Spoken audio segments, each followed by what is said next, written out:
Hello and welcome to the final round of the Irish Drift Championship 2017.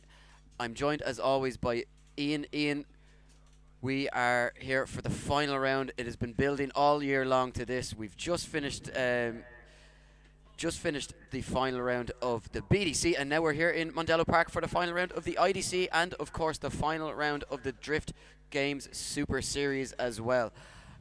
We had a small bit of rain on the track this morning for practice, but conditions are absolutely perfect out there now. A little bit blustery, but a full dry track out there.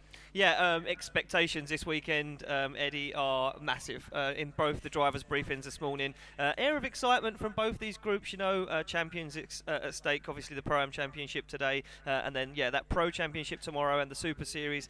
Yeah, weather holding out, looking good, and yeah, I think we've got a packed grid full of excited drivers, and you know what?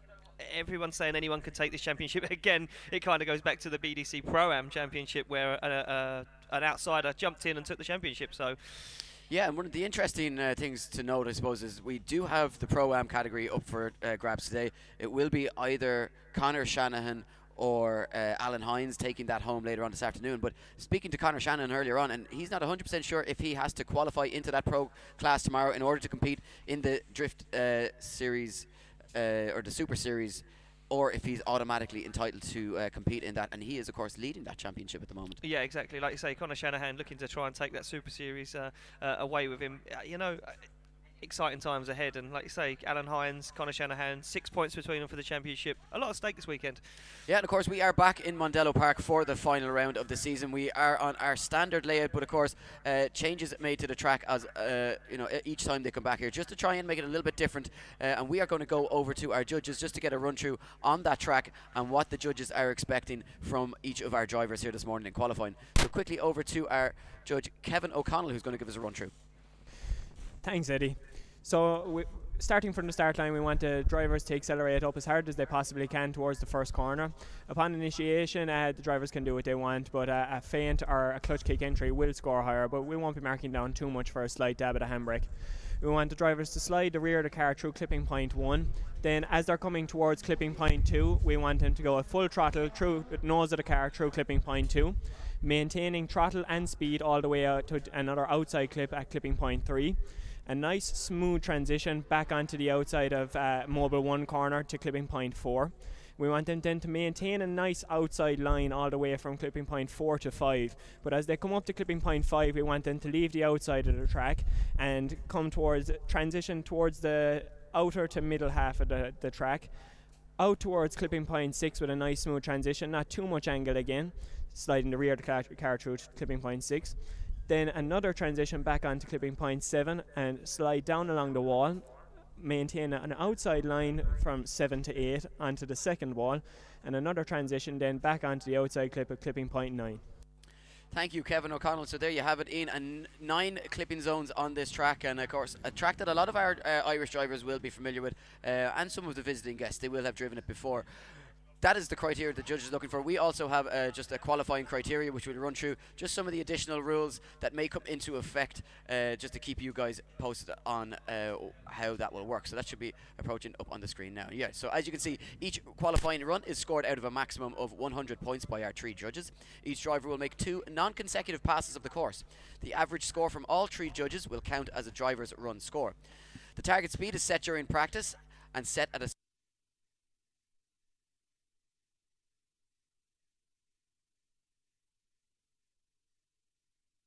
0.25 for every mile an hour below the target speed. Drivers will be deducted points for momentary loss of drift, understeer, dropping 1 to 3 wheels off circuit, incorrect line. A driver will score a 0 if they have a complete loss of drift, if they spin out, dropping 4 wheels off circuit. The drivers then will be rewarded for increased speed, fluidity, angle, correct judging line, and of course driving style. It is also important to note that if a driver is not in the correct grid position, they lose their run. Initiation is open, so they can use their handbrake, they can clutch kick, or a weight transfer entry as well, Ian.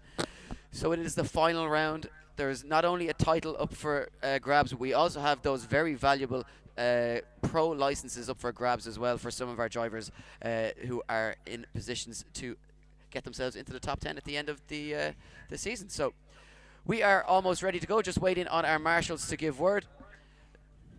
And as always, Ian, we are going to start in reverse order. So we start with the guys that may have only competed 1 or 2 times this year. They may be only coming to this round as they're, the one and only round that they're competing in. And we will then gradually work up to the guys that are leading the championship. At that point, then we turn them around and we do reverse order again for the second run. We'll be keeping you updated with all the scores as they go through, and keeping you updated as well with who is into that top 32 and what scores these guys need if they are outside it on their second run as well.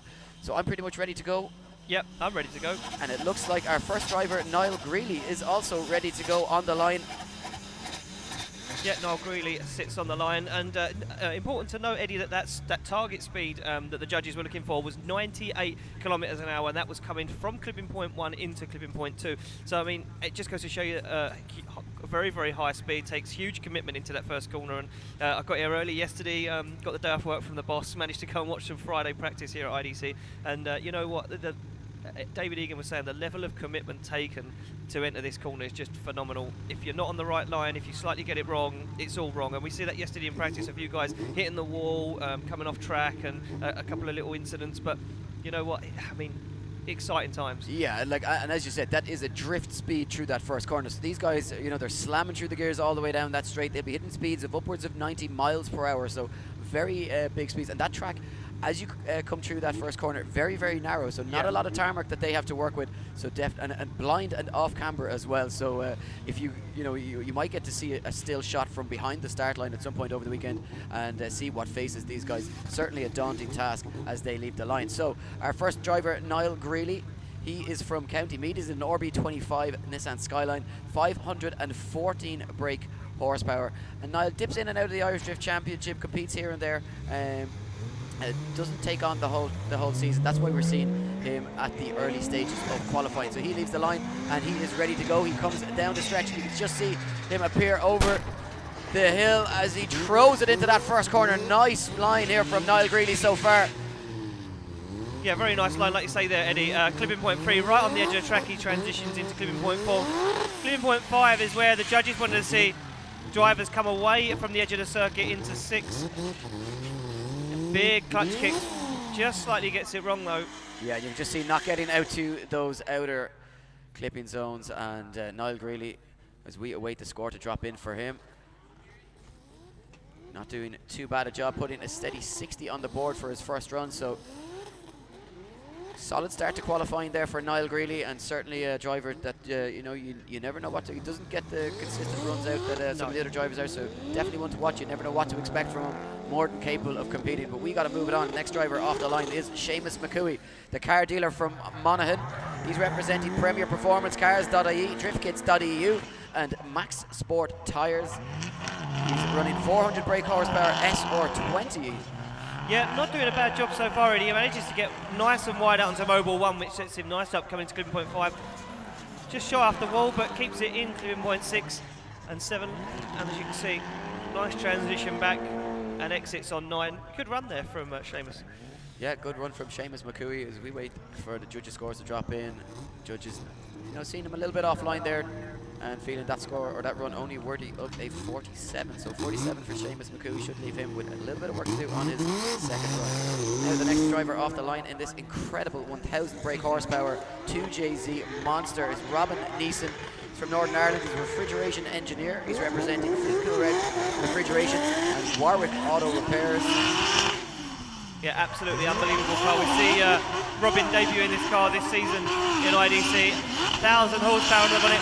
Struggling to get to grips with it a little bit, Eddie, but you know what? That's kind of a beast under the bonnet to tame. Manages to get it back online, slightly come offline, wrong on 2.5 there. Yeah, the car runs a Samsona sequential Link ECU 6-boosted precision turbo, and he's building an identical road car as well, which is just absolutely crazy.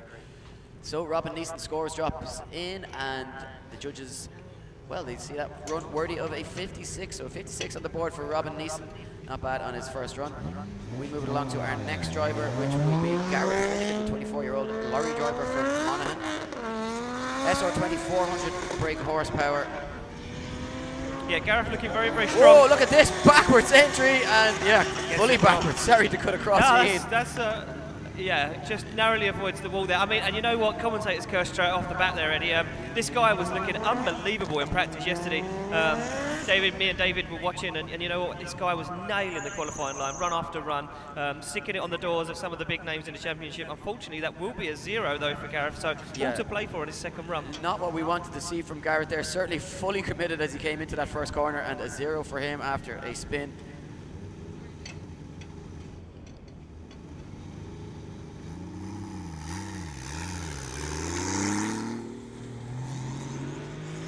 So we move it along, Eddie, to Philly Suffin. Yeah, Philly Suffin off the line in the Low-Brain Drifters S14. Yes, this car, a fully built RB25 at 600 brake horsepower. Loves chasing as close as possible, does Philly Suffin. And you've just seen this car immaculately presented here this weekend. Nice down onto the wall, just comes away from that clip zone, probably a little bit too early for me, Ian. Yeah, I mean, he kind of got it wrong on clipping point 5. He dropped wheels on the edge of the track. Not sure how much that's going to hurt his score, but it definitely wheels completely over the clipping point box there, so not good for Philly Suffin. His score drops in, Eddie. Yeah, 51 on the board for Philly Suffin. So we move it along to one of our only UK drivers in the Pro-Am Championship this weekend. Yes, Jason Clarke. Yeah, all the way from, what should we say? You know, well, you know better than I do. What do you like to call it? We call it Yorkshire back home, Eddie. Yorkshire. Yorkshire, that's it. That's what I wanted to hear. So, Jason Clarke throwing his V8-powered RX-7 FD in, representing a Slide Motorsport competition clutch. And of course, Jason's family watching from back in Yorkshire this weekend on the live stream. They will be tuning in. Yep, his other half, and Nicola, and his children, Phoebe and Thomas, will be sitting at home cheering on. Who I've met, mind you. We actually had dinner with them, and those kids are crazy. Crazy, yeah, they are crazy. And that's where they get it from. They get it from their dad and their mum. Their mum's quite crazy as well. So we move it along there, and scored Jason Clarke. Look at this. Yeah, top in qualifying is Jason Clarke with a 67, so not a bad start to Jason. You know what, not a lot of impact there, but very technically correct. If you watch the line that he took, he was very, very good. Am I right in saying Jason's first time competing in Mondello? No, he came back last year. Last year, okay. So, yep. So familiar with the circuit. We move it on. John O'Hare, the crazy man. Yes, and John O'Hare involved in a collision earlier on. This car not handling the way he wanted. Broken hub, they welded it back together, but he just feels the car isn't handling the way he likes it to, and not doing a bad job though so far, making it work. Yeah, exactly that, Eddie. Making but it you work. can just see the difficulty there as he transitions onto that wall and comes a little bit shallow. Yeah, John O'Hare not having the best start to the weekend. Yeah, like you say, collision earlier in practice, snapped the hub, had to get down in the pits. I know the Driftworks team guys muscled together, got that welded back up for him, got him back out for qualifying. So John O'Hare jumps into second position, I think, with his 62.6. So 62.6. Next driver to leave the line will be Tommy Nolan, the machine driver rather, from County Carlow. He's representing Nolan Agri, Green Adventures, and Roster Tarmac. It's an SR20, 420 brake horsepower. And, says he came here this season to try and take down some drivers. Yeah. And run as many walls as possible. So, well, there's plenty of drivers and there's plenty of walls. Let's see what we've got here. Oh, and wow. Is there a problem here with Tommy Nolan's car? Because certainly not what we're accustomed to seeing from him, as he comes offline, shuts it down, and then results in going off track. A 0 for Tommy Nolan on his first run, and a driver who will have it all to do in the second half of qualifying. So as we see him limp back to the pits. Not the start you want to your final round of the season. No, a lot of pressure sitting on his shoulders there going into the second half of the qualifying, but we move it along to Richie Tehan. Yeah, Richie Tehan, our next driver. He's from County Kerry. He's a tractor and plant mechanic, self-employed. Great business carriage in County Kerry, really clashes with his peak season, so tries to make it to as many rounds as he can. This is an SR 2.1, it's 450 brake horsepower. Just a little bit sharp, going free there, but nice commitment from Richie as he throws that car in, gets it back online. Yeah, Richie doing a good job getting it nice and wide out on that mobile one corner. Can he keep this going? Big angle as he throws it down onto that wall, but yeah, slight error there. Yeah, slight error coming into the wall. You can see it's correcting the steering quite a bit. there really is a lot in this track in terms of, you know, there's a big blind entry, there's wide corners, and then you have that, you know, snappy, tight technical section towards the end as well. Yeah, I mean, it looks easy from the live feed and what Kevin O'Connell talked about earlier, and, you know, the track layout, it looks simple. But you know what, technically very, very challenging. We see a lot of our pro guys yesterday getting it wrong. So, you know, not the easiest track of the year, but we wouldn't want to make it easy for our final. Richie Teehen's score drops in, Eddie, and he drops into 7th position with a 47. We move it along onto the line for Nigel Moody, the site engineer from Kildare. He's been drifting for 5 years, working a 400 horsepower SR20, representing Link ECU, TDP suspension, and a BMW gearbox. Nigel Moody walking around earlier with a wow. Yeah, well, it's a borrowed car from Gary Dunn for the weekend. And nailing it. Look at this. Absolutely flying. The entry was very, very good from Nigel Moody. Big angle transition. Not what the judges wanted to see, though. Judges didn't want to see big angle, and it sacrificed quite a lot of line there. It drops a wheel on that checkered area of the track that is out of zone. So that is technically marked as a off circuit where the hashings are. So we will be hurt quite a lot on his score there as Nigel Moody's score drops in, Eddie.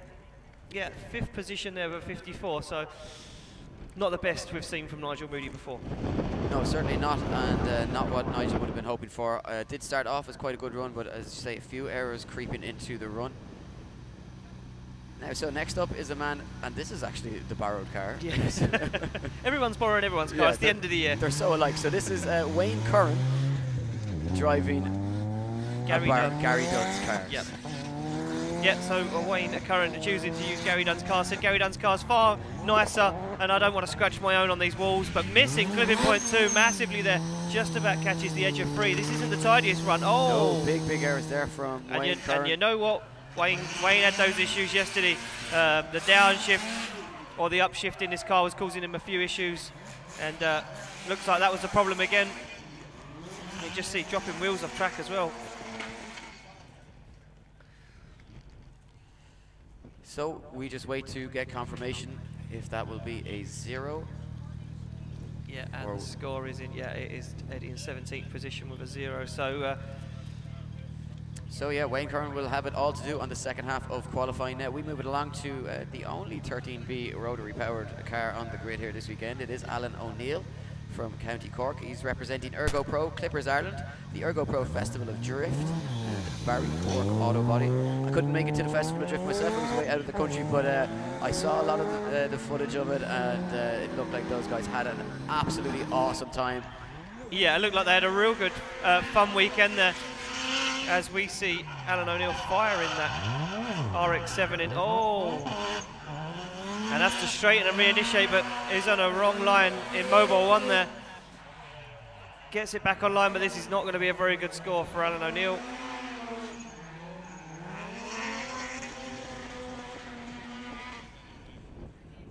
Yeah, not the start Alan O'Neill would have been hoping for, and the judges deem that's worthy of a score. 9th position for the moment, but a 27, and definitely someone who's going to have it all to do on the second half of qualifying. Certainly has the capability of putting a good run in, but with that additional pressure, we will have to wait and see how he gets on. Now we move along to our next driver, which will be Shane Mackin.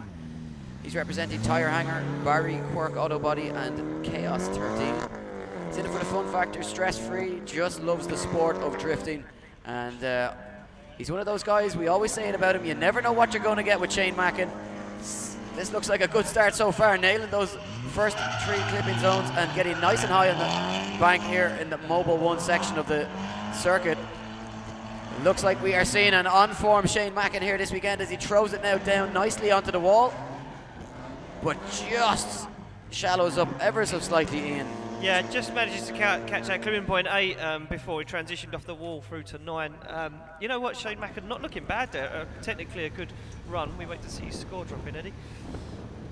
Yes, so 7th position with a 48. So judges seeing some things that obviously we didn't. It looked like a good start to that run for Shane Mackin as we move it on to Ty Clocker. Ty Clocker. Well, look, you're getting there. I'm getting there. Getting there. So it is Ty Clocker from County Meath. He's represented BC Forklifts. I absolutely love this F20C Corolla.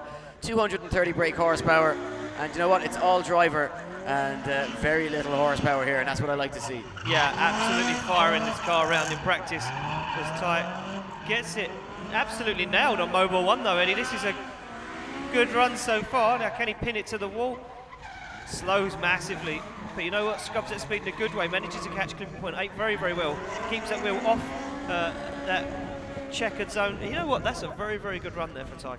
Yeah, you know, I think what you see from these guys that have very limited horsepower is they have to be so technically correct that it just brings their driving on. You may not get that flair and that impact smoke, that you see with some other drivers, but very technically correct from Ty Clarke, and the judges deeming that score or that run worthy of a 56. So a 56 from Ty Clarke. He'll be happy with that on his first run. As we move on to Jordan Boyce, a man who wowed us in Driftland. Yeah, this guy took the top step on the podium at Driftland. Absolutely unbelievable driving all weekend. Haven't seen him again. Didn't return to Teesside to try and cap off his year, but we see him back here at Mondello Park. You know what? This guy looked good in practice, but I feel sometimes Joe holds it back a little bit. Yeah, and I think you're right, because I had never seen. We've always seen his capabilities, but I'd never seen him drive as well as he drove over in the UK. And look at this. Yeah, massive entry as he fires it through the first corner. Not getting as tight onto that second zone as the judges probably would have wanted him to be, but if he could bring some of what he brought to the UK to this round, he is definitely going to be a contender at the end of the day. Yeah, without a shadow of a doubt. Look at that wall run, Eddie, all the way along. Big angle as he throws it onto the wall. Look at this, absolutely phenomenal run from Joe Boyce. This is the Joe Boyce I expected to see earlier in practice and didn't, and you know what, that's going to be a good score. You know what, it wasn't technically perfect, but it's showing us certainly signs of what's to come. But Jordan Boyce does drop into second position with a 65, and I feel like there's more in the tank from him. Yeah, definitely. I mean, you know what, if that's a safe run from Joe Boyce, what has he got on his all out there run? We move it along though to the start line, where we will see Darrell Mcfarland on the line, the Tyrone man, in an RB25 600 brake horsepower. Winter's quick change, Borg Warner turbo, Helford Cannon 350C box, very impressive build. Darrell, another one of those drivers that struggles with consistency. We never really know what to expect from him. He can put in really strong runs. And yeah, I mean, in practice he was, like you say, he put in a whole bunch of good runs, very consistent on the line, and then he comes back to second about practice and be a completely different guy. So what's Darrell Mcfarland got as he comes off the line for his first qualifying run? A very tentative entry there from Darrell, but jumps on the accelerator and nails that line through clipping point 2 and 3. This looks nice and tidy. Yeah, very good on the qualifying line for Darrell so far. Now he needs to keep this going.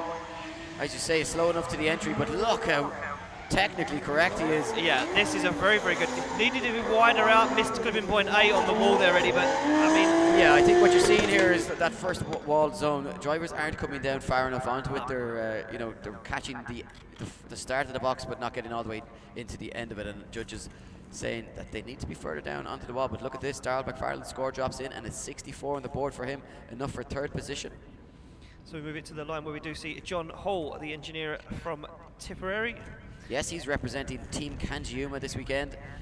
It's an S14 with an M3 engine under the bonnet, 300 brake horsepower.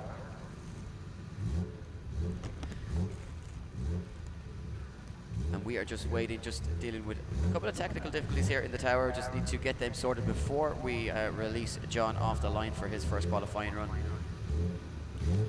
So, Eddie, that time of the day where we have to say thank you to our sponsors. Obviously, without these guys, and none of this would be possible. I wouldn't be able to be here commentating with you, and it's been a phenomenal season so far this year. Yeah, I mean, I think if you look at drifting over the last few years and how it's progressed, none of it would be possible without obviously the drivers, the fans, and of course the sponsors that have come on board. And quick thank you, they are mentioned on the bottom of our screens if you are watching online, but thank you, of course, to Stone Motorsport, Origin Labo, Achilles Radial, Westlake Tyres, MixGarage.com, Brian James Trailers, Zestino Tyres UK, JDM Distro, VP Racing Fuels, who have also supplied our very comfortable chairs. Amazing. Yes, they always get an extra shout out from us.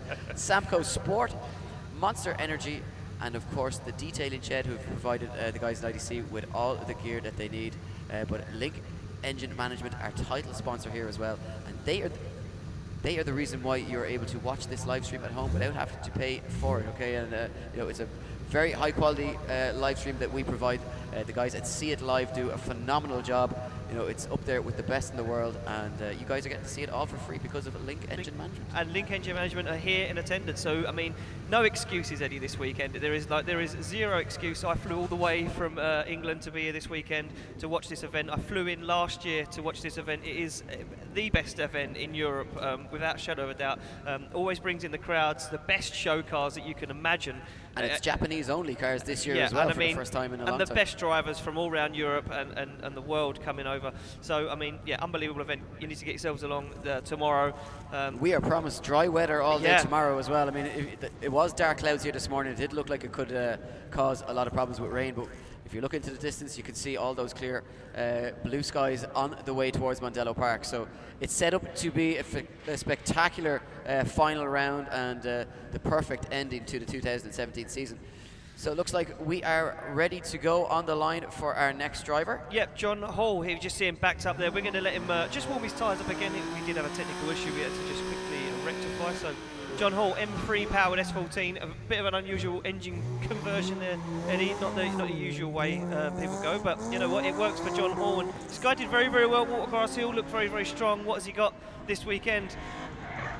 As he fires his car in nice and fast from John Hall, carries good speed into clipping point 2. Just shy on 3 there now. Going to transition back. You can hear him really working that car, but the lack of power there just dropped him down. Missed clipping point 5. And he's way offline now, Eddie. Yeah, I mean, not the perfect run here from John Hall. And, you know, with the level of competition, you know, it's very easy to see good quality drivers down the order, you know, and then just feeling the pressure because so many new guys coming into the ranks and, you know, they just seem to steamboat some of the guys that have been in the ranks for, you know, in this class for quite a while. But it just goes to show the level of talent coming through. It's very hard to stay competitive, and John is going to need to improve on that run when he comes back out. Now, next off the line is David Dunn. He's representing WKD Imports. Wes and the guys down in Carlo helping him out. He's a BMW technician from County Kildare. Absolutely loves motorsport and loves drifting, but you know what? He's probably not loving the grass there. Pushed a little bit too hard, and David Dunn, you know, always trying to push to the absolute limits. Not the start he would have wanted here this weekend. No, I mean, it kind of all went wrong from the initiation, if I'm honest with you, Eddie. A little bit late, put him on the wrong line, then put him onto the edge of the grass before point 3. A lot of work to be done there for David Dunn in his second qualifying run. Yeah, just waiting to see if the judges will deem that worthy of a score. Yes, David does indeed put a score on the board, but a 33 will not be enough, I'd imagine, to see him into the top 32 when we close our doors. No, and we move it along to the line where we see Dean Crozier, the telecom engineer from Fermanagh. There we go, Fermanagh. 1.5 JZ, 650 horsepower. Guy looked very, very good yesterday in practice. Do you know what, Dean Crozier, I'm surprised to see him so far down the order. He is incredibly talented behind the wheel. He wowed us in the amateur series. Oh, dropping a lot of wheels off track there though. Yeah, just hasn't brought the same ability or same level of intensity to the Pro-Am series, but certainly I think he'll be back next year and he'll be one to watch. Yeah, you know what, that was very, very odd there for Dean Crozier, not the Dean we usually see, and yeah, 32 drops him way down the order in 15th position, so a very bad run there for Dean. We move it along to Trevor Mcinerney, the mechanic from Clarke. I believe we have William Hennessy actually on the line before that. Yeah, so William Hennessy.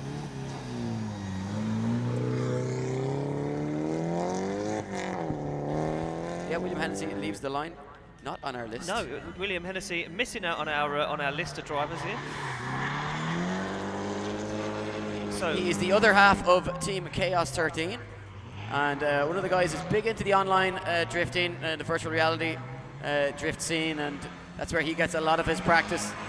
His father, of course, as well, involved in rallying, so family background in motorsport. And again, just another driver that struggles with that consistency. We've seen him, you know, bouts of brilliance from William in the past, but just not getting it down on the track there today so far. So a score comes in for William Hennessy and a 41 on the board for him. So William Hennessy with a little bit of work to do. Now we have Trevor Mcinerney on the line. He's from County Clare. He's been drifting for 12 years. He's the part owner of DT Autos, and he works in Neason in Ennis in County Clare. It's a 2JZ 600 brake horsepower, fully built 2JZ, running, of course, a Link ECU and a 350Z gearbox. So, of course, a lot of guys on the grid using that Link ECU engine management to control their cars. And yep, not bad so far from Trevor. A little bit scrappy coming into Mobile 1 there. Manages to get it nicely back online.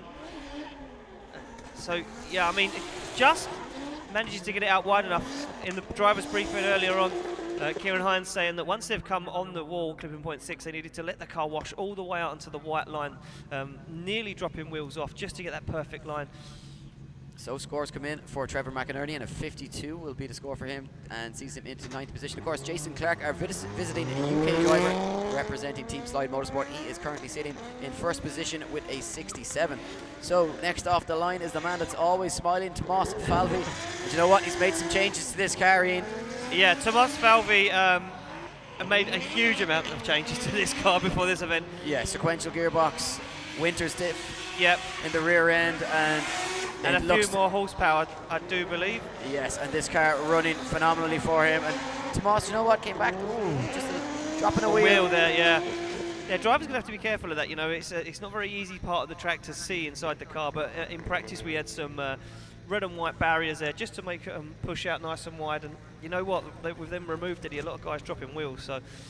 Yeah, Tomas Falvey decided, you know, he was on his way to one of the rounds this year and then just happened to buy a car on the way, and now he's just back competing in Irish drifting. Couldn't keep away. But you know what? He's not going to contend for a championship this year, but he's going to be back next year, and I think in that car he's going to be very, very competitive. Yeah, he's going to be very, very good. We move it along the line, though. To another man making a return to action this weekend is Francis O'Shea from County Clare. We've seen Francis make appearances on the podium in the past. He's running an 2JZ, 550 brake horsepower under the bonnet of this S15. Yeah, look at this. Absolutely phenomenal entry there from Francis O'Shea. Big run here from Francis. Big angle as well, Ian. Big angle. Yeah, this guy had a serious amount of seat time here yesterday in the practice day and looking very, very strong. Look at that. Nice and wide all the way out onto that white line. Just catches the edge of clipping point 8, drops a wheel there on that little bit of circuit, but you know what? That's a very, very good run there for Francis O'Shea. Yeah, really good run from Francis. Will we see that go top? Will we see it contend for the top spot? 67 is the score to beat. Francis O'Shea drops into, would you believe it, 1st position with a 69.9. 69.9 for the returning Francis O'Shea. Not bad for a guy that's, you know, just making his return to drifting for one round. Yeah, very, very good. He will be delighted with that as a man who was praying for the rain to stay. Suffering some clutch problems at the moment is Ryan Morton, unable to get a new clutch in time for qualifying, so making do with what he's got. Yep, the IADC winner from last season. Yeah, missing out on the 4th round of the championship. Very unfortunate, had his trailer stolen, and couldn't make the last round, but he's got a little bit of help. Guys have pulled together and got him here for the weekend and doing a really good job. Do you know what, this guy, he came through the Drift Superstar series that was run a couple of years ago, and he is one heck of a talent. Yeah, that was unbelievably technically good from Ryan Morton there. Let's see where his score drops in, Eddie. Is it good enough to top qualifying? What do you think? You know what, technically I'm going to say yes, but what do the judges think, Eddie? Well, the judges deem it worthy of a 71. Ryan Morton goes top and sets the bar high. The first driver this morning to break into the 70s. A 71 on the board from him, and not bad for a man with no clutch. Yeah, exactly. We move it along to Michael Purcell, the labourer from Carlo. Doesn't say, he says he hasn't got any sponsors at the moment, as he's not using his own cart. So in a borrowed cart is Michael Purcell as he comes around Mobile 1. Nice and wide on clipping point 6. Yeah, it's a 2.5, 450 brake horsepower, or 33 Skyline. As you say, a borrowed car that Michael is running. So, when the scores drop in, Michael Purcell lands inside that top 10, 9th position for him with a 59. So 59 for Michael Purcell, and not a bad start to qualifying for him. Now, a man who will be hoping for a turn of fortune, it is Danny Waldron on the line. He's an electrician from County Mayo, but more importantly, he is the Dealt With Apparel owner. He's in an SR20, 550 brake horsepower from a 900 kg AE86. This car up for sale at the moment. Danny has hopes of moving on to bigger and better things. He said the car is working perfectly here this weekend. Just getting a little bit out of shape though, Ian. Yeah, not very good coming through clipping point 2, completely missed clip 3. You know what, he tidied it up at the end of the run, gets all the way out to 9, but you know what, it's going to hurt his score. But apart from that, managed to hold it together. So Danny, the first of our 2 Pro-Am dealt with drivers here this weekend. The next is just about to leave the line in just a moment, but Danny's score drops in and it's enough for 15th position with a 49. So work to be done from Danny Waldron, but his teammate David Garvey now, the tree surgeon, so we had the electrician, now he's a tree surgeon, they're on the same team. Yep. So tree surgeon by day, drifter by night, RB26, 600 brake horsepower under the bonnet, an ex-D1 Japan Kagachi BN Sports car. This was brought into the country by Wes Keating back 10 years ago. Christy Carpenter drove this car. This car has phenomenal history and now piloted by the more than capable David Garvey. He's representing dealt with Westlake Tyres, Mad Racing, Everything Drift, the Arch Barber, Bill Mull Motorworks, Tierney Photography, and of course Billy Ryan Tyres. So David Garvey, yeah, the score is dropping in for him also, and a 51 for him sees him down in 14th position. So a little bit of work to do for the dealt with drivers. Not a bad start to qualifying. Steady scores, but they will be looking to improve drastically on that as qualifying continues for them. So next off the line is Paul Kennedy. Yeah, Paul Kennedy, the project manager from Longwood, representing Z-Tex Tyres, Molt Exhausts, Fion Sport Automotive, McKeon's Garage, Race World Ireland, Link ECU and Mileage Tyres. This guy was unbelievably good in practice yesterday, Eddie. Do you know what? He is an incredibly talented driver. Look at that wall run, loses the lights, pulls massive angle and keeps it going. Absolutely phenomenal. Yeah, really impressive stuff there from Paul Kennedy. Did drop a couple of wheels though as he transitioned through the midsection after Mobile 1, but you know what? I think the wall run and the line coming out of the wall through to the finish line will reward him more points. I think it certainly will. Will he go top? Ooh, score drops in, Ian. A 70.8, enough for second position though, just not enough to get him into that top spot. Unbelievable wall run though from Kennedy, looking very, very strong as we go into the second half of the qualifying. Up next, Neil Dunn, the heating contractor from, I can't even say it, Eddie. I can't say it, mate. Try it, go on. No, I'm going to get it wrong and I'm going to insult somebody and then I won't be allowed back. Leash. What do you keep your dog on?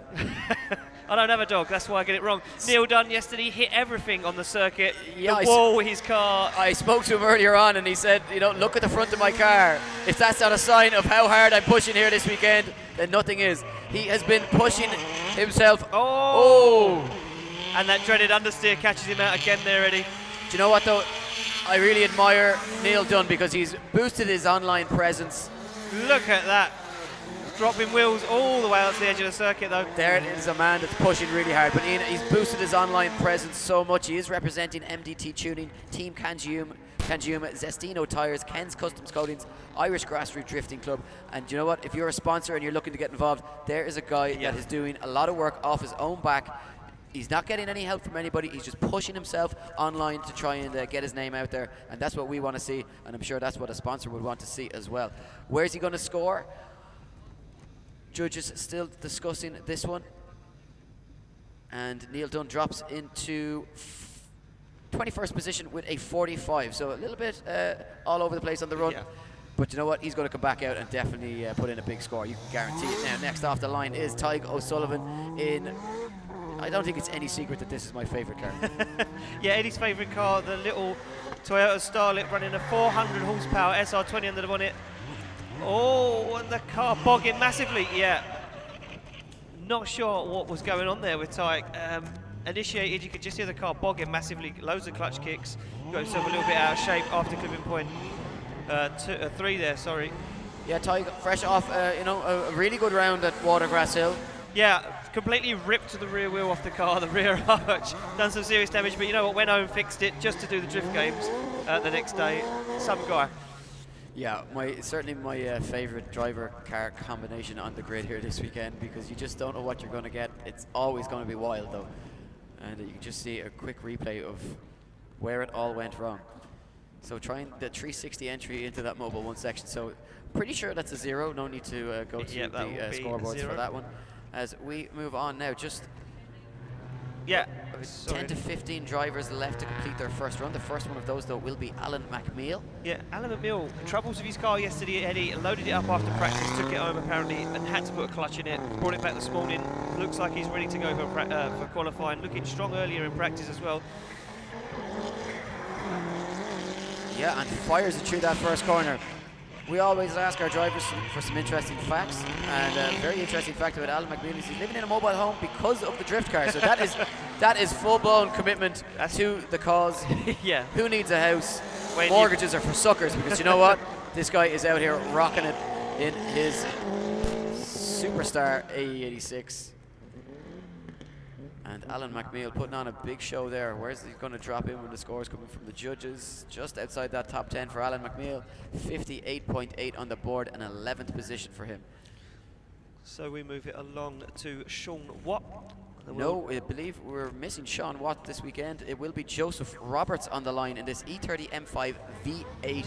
This thing, incredible car. I mean, I don't think there's a meter E30 out there. No, unbelievable. M5 V8 under the bonnet, 400 horsepower in this BMW E30. The conveyor belt engineer from Fermanagh, sorry. He's represented Wilkin Motor Parts. He says this car is massively wide and mean, and we completely agree with him. And this car, you know what, this guy well able to steer. He's gunning for that pro license. I spoke to him earlier on. He said, I'm not in run for the championship, but I can get that pro license, and I'm going to come out here. Oh! And not the end that Joseph Roberts was looking for. That will be a 0, more than likely. We just wait for confirmation from our judges. Or will they deem it worthy of a score? They give it a score already. They do give it a score. A 49. So momentary loss of drift, not a 0, of course, here in the IDC. Nope. Next man on the line, Tom Murphy. He's here to have a little bit of fun. Again, another driver not too concerned about the championship. He just wants to go and bash doors and commit as backwards as possible. What will we see? Will he make it through the first corner? You never know with Tom Murphy. All you know is it's going to be wild.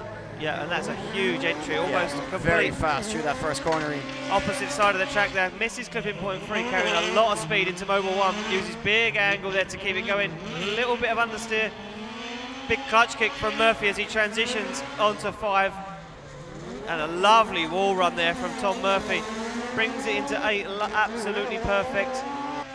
Keeps the car going and across the line. That should be a very good score there for Tom Murphy. So we see Tom Murphy's name bouncing around, and he stops in 18th position there with a 50. Judges not liking it that much, you know, dropping that clipping point 3, detrimental to the line from clipping point 1. So yeah, and the important thing to note is how much of the score is weighed on that clip 1 to clip 3. It's all important. It's the most difficult section of the circuit, and the rest of it kind of flows relatively easy in comparison. So all important. That's where most of your score is going to be built. Now off the line is Alan O'Full-Loughlin. He's a production operator from Tuam in County Galway. He's representing PJF Motorsport, O'Loughlin Installation, A1 Auto Parts, GX2 Automotive. He started drifting in 2014. He went from spectator and fan to driver. So if you are an aspiring driver just sitting sitting at home or sitting in the stands here today, there's nothing to stop you. A little bit of dedication. yeah, exactly. Yeah. Cut back on the Saturday nights out in the town. And you could be here right now, sitting on the start line. So Alan O'Loughlin's score comes in. Where will he end up after his first run? And he lands in 18th position there, Eddie, with a 50, so just knocks Tom Murphy down a notch. We move it back to the line where we see Danny O'Callaghan. Yes, he's from Monaghan, representing Relentless Drift and JMD Car Sales. A little bit of misfortune earlier in the season with this car, but they've got it back together. It's running a 1JZ, 450 brake horsepower, Winters quick change diff, Wise Fab, G-Force, dog box, you name it, it's got it. And Danny O'Callaghan is a driver not to be sniffed at. Oh, look at that big wall run. And keeps it right foot planted to the floor. Yeah, very good there. Danny O'Callaghan crosses the line. And expecting a decent score here from the judges. It was a pretty good run from Danny O'Callaghan. And yeah, drops into 5th position there with a 65. So 65, Danny O'Callaghan sees him into 5th position. Next up on the line is Ian Galvin, the first of the Galvin brothers that we will see competing here this weekend. He's representing CAC Motorsport, Dan's Bodyworks, Achilles Turbo Smart 6-boost Power Max Engineering. He's a Scania head mechanic. Or head mechanic at Scania. You tell me. You tell me. Right now, look at this. Ian Galvin absolutely firing in that one. JZ S13, really nice line for a clipping point 2.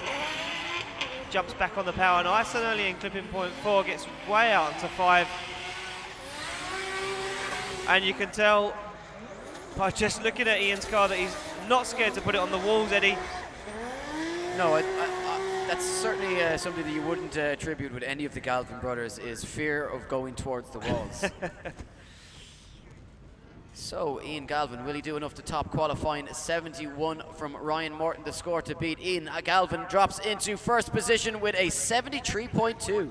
Score starting to creep up ever so slightly here now, Ian. And Ian Galvin setting the bar at a 73. But you know what? Looking to the line, if there's one man that can do it, it is going to be this next young man. Yeah.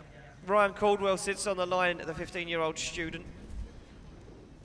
Oh, so no, Ryan Caldwell is going to back off the line. It does look like Stuart Gilmore is going to make his way up first. So maybe Stuart Gilmore needing to get some work done and just getting back in time. So we will obviously come back to Ryan Caldwell afterwards. But you know what? Here's another man on the line that can top qualifying. Stuart Gilmore. Yeah, the car body repairs guy from Northern Ireland. He says, never take life too seriously, Eddie. No, certainly not. This is an RB26 650 brake horsepower pickup truck.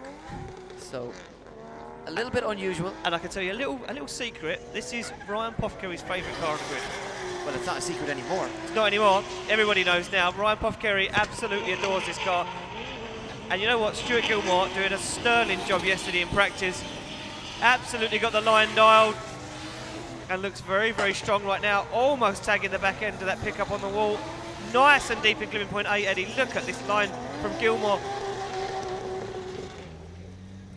That's a very on-form Stuart Gilmore. He really is. You know what? He needs some groupies that we can call the Gilmore girls. The Gilmore girls. Yeah. So, can Stuart Gilmore top qualifying?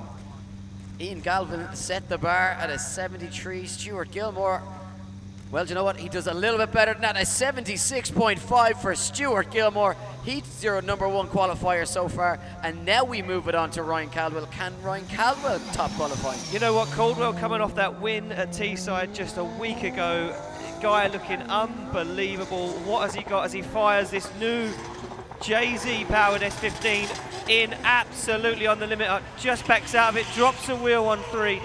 Needs to tidy this up. Yeah, ever so slightly dropping the wheel there, but judges will reward him for the full commitment and getting deep into that outer clipping zone. Doesn't drop a wheel just before he transitions onto the wall there, which a number of other drivers have done. This is a big run here from the young gun. Yeah, very, very nice run there. And getting that final clipping zone nicely as well. So Ryan Caldwell, we always knew he had talent, but now he has the car to back it up. Where is he going to drop? Ryan Caldwell down the order, 12th position and a 61. So judges seeing a few errors there, and yes, getting docked for that wheel drop on that third clipping zone. So good start there for Ryan Caldwell. Needs to improve if he wants to top qualifying in the second run. We move it on to Liam Devlin. Yep, the farmer from Antrim in Ireland. Fires a car in M3, 3.2 Evo engine under the bonnet, 300 horsepower. And if anyone knows how to pedal an M3 Evo, it's definitely Liam Devlin. Yeah, certainly. He is the 2015 NI Drift Series champion. This is a wide body kit, 3.2 Evo engine with Wattfab lock kit. Also running those Westlake semi-slick tyres. And not a bad run there. Absolutely brilliant run there from Devlin, very technically correct. So where this will he drop in? Will be close. Will it go top though is the big question. 76 to score to beat. Liam Devlin drops into third position with a 72. Now a man who would definitely be the bookies' favourite to take the top step on the podium here this weekend, Chris Burnett. He has had a fantastic season, but you know what? He's also had some mechanical difficulties as the season went as well. Yep. Everybody's saying yesterday that if his car survives, this guy could win this weekend. Sorry, Eddie. No need to be sorry, Ian, but yeah, no, I mean, ever so consistent and only ever really let down by the mechanical problems that he's had. He's representing Rich Hill Motors here this weekend. He says that he once had a fight with a raccoon and won. There's video footage of that somewhere, I hope. And Chris Burnett doing a good job to get it across the line. Now, is it enough to top qualifying? 76, that score to beat, set by Stuart Gilmore. Chris Burnett drops down the order though, 8th position with a 66.1. So a lot of drivers hovering around the mid-60s. Yeah, we move it along to the line where we see Dean Martin, the tyre fitter from RD. Yeah, Dean sitting in 4th position in the championship as well. So a good result here. Could see him have a podium finish in terms of finishing in the top 3, and also that pro license up for grabs. But there's nothing more that he'd like to have a good finish to the season and also qualify himself into that. Oh, wow, Eddie. And well, he's not going to do it like that, but so it's going to be all on the second run for Dean Martin. And you know what? Sitting in 4th place in the championship, going into your first qualifying run with a spin is going to put so much pressure on Dean Martin's shoulders right now. Yeah, it's going to be so nerve-wracking for him now when he goes back to the start line and lines up, because he's outside that top 3 at the moment, but he could finish the season inside the top 3 with a good result here if things go his way. But he could also qualify himself into the main event tomorrow, Jap Fest 2017, the final round of the Irish Drift Championship this year. Now we move on to our 3rd place championship driver. It is John Shine, and what a season he has had this year from Newmarket in County Cork. He was hoping to go a long ways this year in the Irish Drift Championship, and he has certainly done that. This is an RB25, 400 brake horsepower. Says the car is pretty stock, but he likes just to come out and drive it as hard as he can. Full commitment. You just see running that car nicely up onto the wall, and this is a good run here from John Shine, showing us exactly what he's been showing us all year. Yeah, this guy very, very consistent, and that shows sitting in 3rd place in the championship. Someone you definitely wouldn't want to meet in a battle earlier on in the day, because he could take you down without even thinking about it. But where does he land in qualifying, Eddie? John Shine jumps into 7th position with a 69, so not bad there for John Shine. We move it along to Conor Shanahan. Now, the interesting thing about Conor Shanahan is that he is 40 years of age. The other interesting thing is that he's just fresh off a pro win in the final round of the British Drift Championship in Teesside. And here he is in the Pro-Am competition in IDC. So he has to battle his way from Pro-Am into the Pro competition tomorrow. He also sits 2nd in the championship, and he'll be hoping to take that championship home. I spoke to him earlier on, and he made a very valid point. If him and Alan Hines were to meet in the final, he could lose the championship by 1 point. Yeah, he'd have to win the event to win the championship. But apart from that, very, very good run there from Conor Shanahan. Looks like he dropped clipping point 2 on initiation. And does that hurt his score? And it does, Eddie. Look, drops him into 9th position with a 66. So Conor Shanahan not sitting where he'd want to be sitting right now. But up next on the line, it's your championship points leader, Alan Hines, the 20-year-old student from Cork. Maybe if I was Conor Shannon, and if I knew that if I was going all the way to the final, that's the only place I could beat Alan Hines, and even if I beat him, I could lose the championship. Maybe qualify down the order a little bit, try and meet him earlier. Yeah, who knows? I mean, yeah, it could be how it's going to be played out, but right now, Alan Hines is going to be looking to take top step on qualifying to try and get all those championship points he can get his hands on right now to try and get away from Conor Shanahan, and this looks good, Eddie. Yes, he's a 21-year-old student from County Cork. He's representing Drift Games Group D, MCN Sport, Achilles Relentless Drift, Jap Speed, wow, Link look ECU, Neil Thompson, Dan's Bodyworks, Origin Labo, and Kieran Hines. So he's actually representing 2 separate people identities. So, but he's also an instructor at the Pro Drift Academy. He's an IDC staff member, and he's a student 2JZ under the bonnet, and he is our championship leader. But the important question is, after qualifying, where does he land? Alan Hines jumps into 4th position with a 71. So 71 for your championship leader. Now, that's the end of the first half of qualifying in. Yep. As we said, they're non-consecutive runs, so we move it back to the start line, to our first driver, who we will see for his 2nd run, which is Nile Greely. Yeah, Nile Greely currently sitting in 18th position with a 60. So yeah, he's inside that top 32, Eddie. He's going to want to try and just get himself up the order a little bit to make his run in the top 32 a little easier. What has Nile Greely got? He sits on the line awaiting his second qualifying run here at the final of IDC 2017. Yeah, you know, he's going to be looking to improve on that score, but 18th position, it's kind of, you know, your mid-pack. Your mid-pack, yeah. It's one of those positions, though, by the end of all the second runs, everybody that's got their zeros, people improve their scores, it could be borderline. So definitely a score that he's going to want to improve on. Look at this. Yeah, good, but not getting out to that third clipping zone. No, come in with a lot of speed, a lot of aggression, but yeah, the impact and this aggression just held him back off clipping point 3 ever so slightly. Manages to dial it back now, fires at R32 to the wall. Oh, and a spin. It's way offline. Holds it, Eddie. But you know, it looked like a spin to me. Yeah, it was, you know, very, very close to a spin. I don't think that's going to improve in the score. So 18th position is where Nile Greely will stay for the moment. So 60.1 on his first run, not able to improve on that. Now a driver who will need to improve on his score from his first run is Seamus McCooey. Currently sits in 32nd position after a 47 on his first run, and that is right on the drop zone. Yeah, I mean, he's right on the drop zone, Eddie, yeah. And as we see these scores improving, and like you say, drivers outside that top 32 getting a good score and jumping inside. Seamus is going to really need to get at least a 50 under his belt here to try and improve, but this isn't nice from Seamus so far. Dropping clipping points massively, completely misses 4, gets back on it for 5. But this isn't a tidy run for Seamus McCooey. No, and I'm not sure that this will be enough.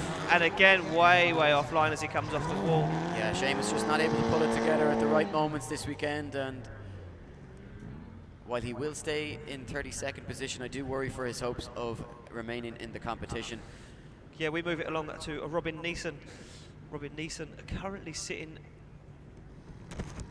Well, he scored a 56 on his first run, so that should just yeah, be in 22nd position at the moment. Not a bad run, but yeah, I mean, 1,000 horsepower under the bonnet, Eddie. What can he do? He's going to really need a big score here. Yeah, still getting used to this car, of course. Only its second day out in the Irish Drift Championship, and just trying to come to terms with it. And you know what, Eddie? Robin just broke that car in the run-up to initiation. Absolutely, foot to the floor, and you can hear it now. Car's got a huge misfire. But he's doing what he can to try and get it around. He knows he needs to improve his score. Yeah, little puffs of black smoke coming from the bonnet there as well. Yeah, he broke that car on the run-up to the clipping, to initiation. You could hear it, absolute aggression as he changed gear. That car misfired, and then that was it. It was in there. That's why I like having you here.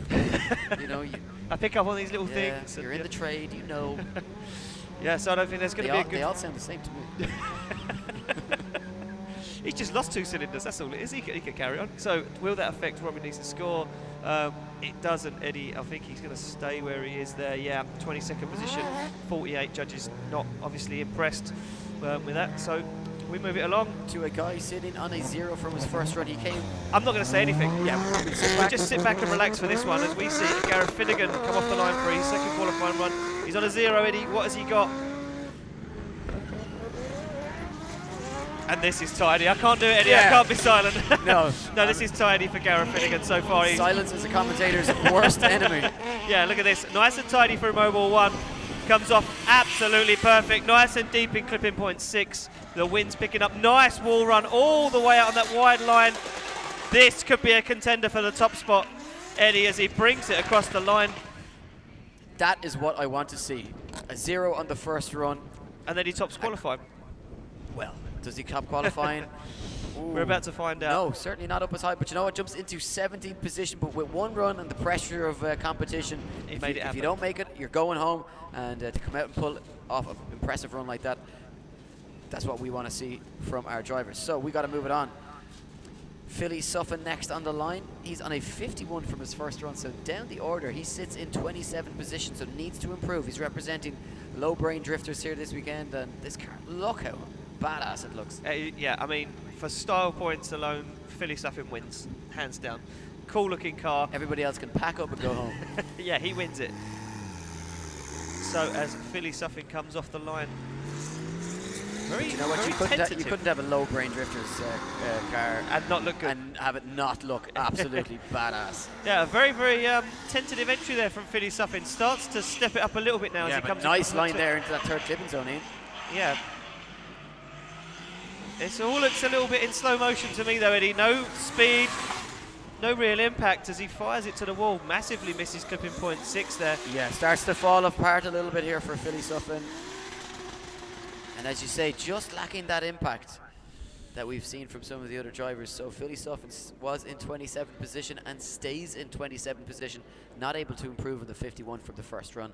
And a nervous wait for him to see if he's going to get back into to the top 32 later on today. Now we moved on to Jason Clarke. He was sitting in first position the first time he came out on track. He's now been bumped down to 9th position. He's representing Team Slide Motorsport. Yeah, Team Slide Motorsport, competition clutch, yellow speed.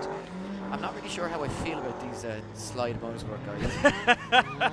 Well, I mean, you went drinking in Middlesbrough with a bunch of guys from Yorkshire, Eddie. You should have known better. Well, I think that's the problem. I didn't go drinking. I was unfortunately designated driver. Oh, and Jason Clarke takes it off track. That will be a 0. Yeah, I mean, I should have pre-warned you about these guys. Yeah, Adam Simmons scared me a little bit. He's a big guy. He is a big guy. He's a big guy, and he's very encouraging. Very encouraging. He offered to hold my bag for me. So we could just see there on the replay for you guys watching. I know Nicola right now will be swearing at the television, Eddie, shouting at Jason saying, "What the are you doing?" Yes, but he is in 9th position, Nicola. So yeah, he's very safe. Yeah. Yeah. So we move it along. Give him some slack. Give him some slack. Give him some slack. We're moving along. We go to John O'Hare. John O'Hare having that incident, not looking very confident in his first qualifying run. Now he's got that out of the way. But you know what, John came out in a car, and I spoke to him, and he was just like, no, the car is not handling the way I like it, and you know, I'm not comfortable. It's kind of self-steering. He prefers to be steering it himself, and well, he came out and blitzed the track, put out a 62. This run by no means perfect, dropping a couple of wheels there, as you can see. Now throws it back onto the wall, but will be and then shuts it down. Gets it wrong again. Same place, same situation.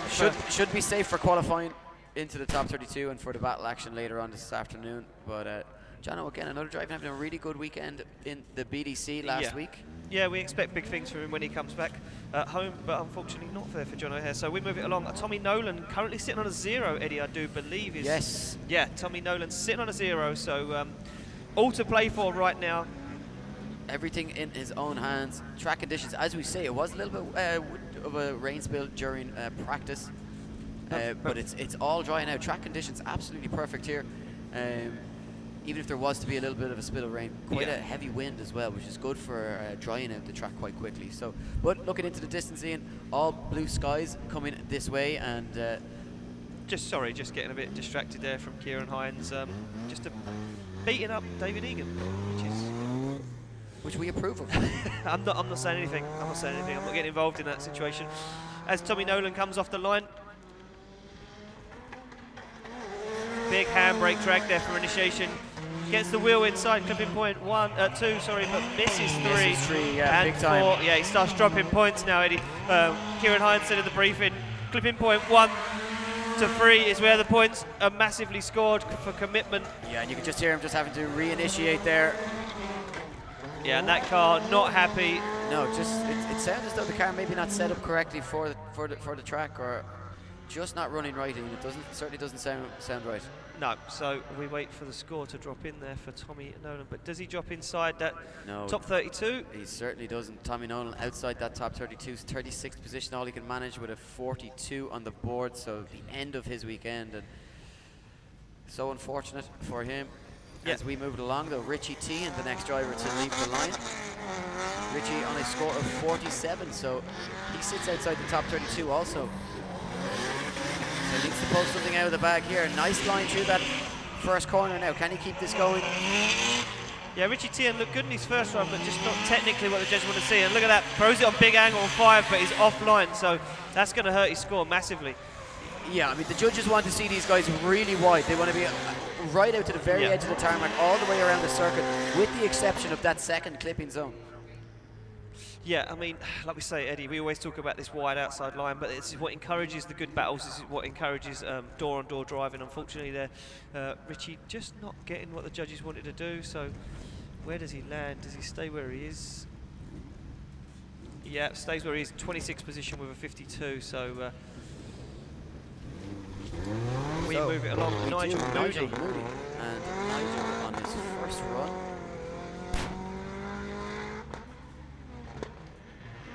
As I just look for his score there from his first run. Oh. Nigel scoring a 56, so he sits mid-pack, well, just a little bit down the order, 24th. And yeah, getting it wrong on initiation though, Eddie, dropping wheels. This was very, very straight through clipping point 2, and you can hear that car not happy. Throws it onto the wall, big angle, but misses that clipping point, drops another wheel there on that hash marks, takes it across the line.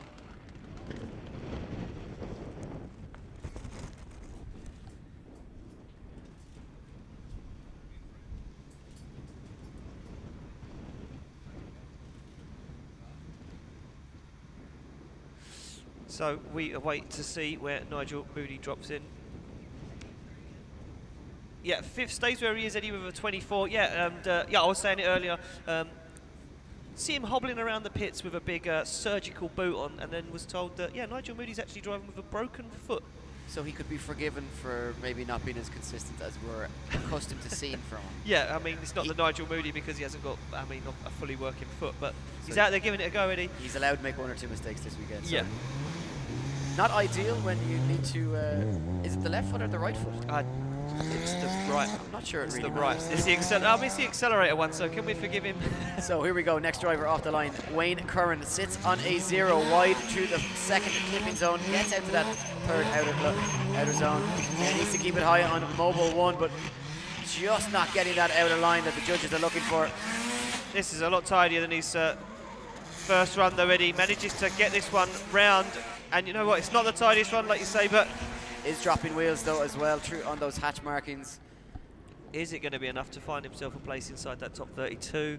We wait to find out. Where does Wayne Curran drop in? And he doesn't, Eddie. Look, stays in, drops into 35th position with a 47. Not the weekend that Wayne Curran was hoping for. No, certainly not. And Wayne will head back to the pits, and yeah, as you say, the end of his weekend. So we got to move it on though. The next driver who needs a big run as well is Alan O'Neill. Alan on a 27 from his first run, not the run he was hoping for. Now, can he pull it together on the second run? This looks much better now.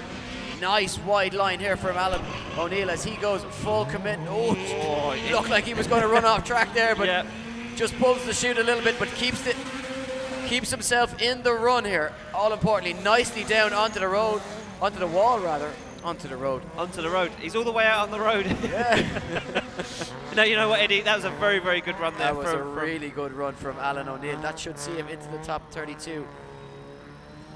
And the scores drop in. 19th position for Alan O'Neill with a 61. So a big run there from him.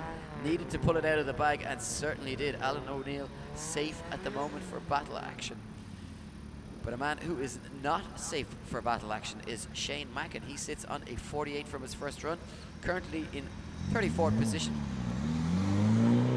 Yep, going to want to need to score a 49 or higher is Shane Macken, the mechanic from Meath.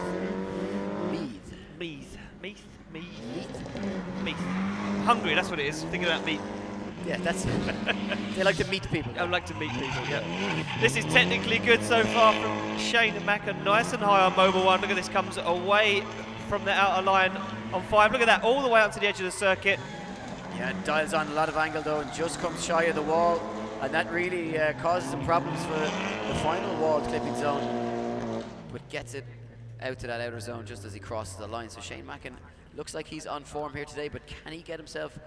Ooh, just about creepside. Oh wow, just 50.5 puts him into 32nd position, and with guys like Joseph Roberts and Danny Waldron sitting outside that top 32 who still have runs to come, that's going to be a nervous wait. Now, next off the line is Ty Clarke. Ty Clarke on his first run scored a 56, which leaves him sitting in 23rd position.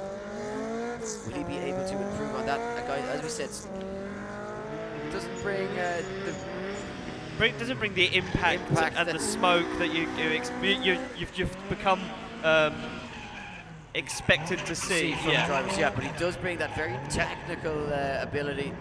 He's always on his line, and certainly a very capable driver. He's the type of guy you'd like to see him branch out or move up into something more powerful and more capable, just to see what he could do. I mean, yeah, I mean, you give this guy 600-700 horsepower, and God only knows how far Roberts could go. So Ty Clarke. Oh, sorry, Ty Clarke. Yeah. sits on a 50. Well, yes, stays where he is, so doesn't improve. Gets a 55, so showing good consistency. Now, the next man on the line is Jordan Boyce from Moneymore. We talked so much about him. This card, you know, it's great to see a little bit of diversity. 2.2, 16 valve score, engine, turbo, 360 brake horsepower, Ford Sierra, precision turbo, and wastegate G-force dog box, Nine Motorsport back axle, fully forged engine, link engine management, and much more under the bonnet of this car. But not a good run so far already. Massively offline is Joe Boyce. Look at this, transitions way too early, gets on the wall too early, comes away. I wonder, is it the layout of this circuit just maybe not suited to this car, because you know what? This is a different driver to what we saw in Driftland. Yeah, completely different. I think this all goes back to the initiation and clipping point 1. He was a little bit late to get to it, which pushed him wide on 2, and then that was it from there on out. 3, 4, the rest of the clipping points were miles off, so that's going to hurt his score massively. Yeah, but he is safe in 13th position with his first run, which was a 65, so we will be seeing Jordan Boyce in battle action just a little later on this afternoon. Yeah, we move it along. Darrell Mcfarland comes off the line in his beautiful S15. Yes, this is a very capable RB25 with 600 brake horsepower car, often used by Dwayne McKeever in the past when his own car has been working. And don't be surprised, you might see Dwayne driving this car this weekend, because his own car having engine problems, and himself and Richard Bradley working away down in Stone Motorsport to try and get that car ready for tomorrow. No doubt those guys will probably have that live streamed later on Facebook Live, where you'll be able to tune in and watch all the updates. So big shout out to Bradley Motorsport and Dwayne McKeever, and of course Ursula Bradley, keeping all those guys in check as well, as they try to get Dwayne ready for the final round of the season. So Darrell Mcfarland, his score, he's not able to improve on it, but did have a 66 or 64 rather in his first run, and 14th position is where he's going to stay for the moment. Next off the line will be John Hall, and a man that needs to put in a big run here. He scored a 37 on his first run and down the order here. Yeah, I mean, good. We've seen good things from this guy before, but what could John Hall got? Like you say, sitting in 40th position outside that top 32, going to want to need to score 50 or more to get inside the game. Nice fast initiation and a good line through clipping point 2. This looks promising from John Hall now. Transitions back, shallow angle coming into 4. Gets high on the bank on clipping point 5, stays out nice and wide. And a good transition back now, needs to get on the wall just at the right time. Shallow on that angle, kept the car off the wall. But you know what, Eddie doesn't drop a wheel really wrong there, puts it on all the clipping points. Can he do enough to get himself inside that top 32? Well, it really was John Hall or nothing. Wow, God, it started already, and it's only Saturday morning. It starts early, and John Hall jumps into 28th position with a 51. He does creep inside the top 32, but a nervous wait for him, and a man that would be hoping to do something similar is on the line now. David Dunn, representing Team Wicked Imports. Wes and the guys, as we say, giving him a lot of help this year, getting the car to all the rounds and giving him a good dig out. You can see Tom Lawler Auto Body, Tom, who's actually based in the Wicked Imports garage himself, and does some phenomenal body work there in his little office that he has set up down in Carlow. So David Dunn off the line, can he get himself into the top 32? We know he can put in a big score, but can he do it with the pressure on? This is looking quite good so far, just not getting as deep as he would have liked into those clipping zones. No, I would have expected to see him a lot wider on those clipping zones. But still a good line nonetheless. Yeah, drops a wheel there just over the edge of the circuit. Gets that line nice, goes very, very wide. Yeah, gets it all wrong there just at the end, and not making that last clipping zone. So it certainly looked to be an improvement on the first run, but will it get him into the top 32? David Dunn scores a 44.8, and unfortunately for him, that will be the end of his weekend and his season.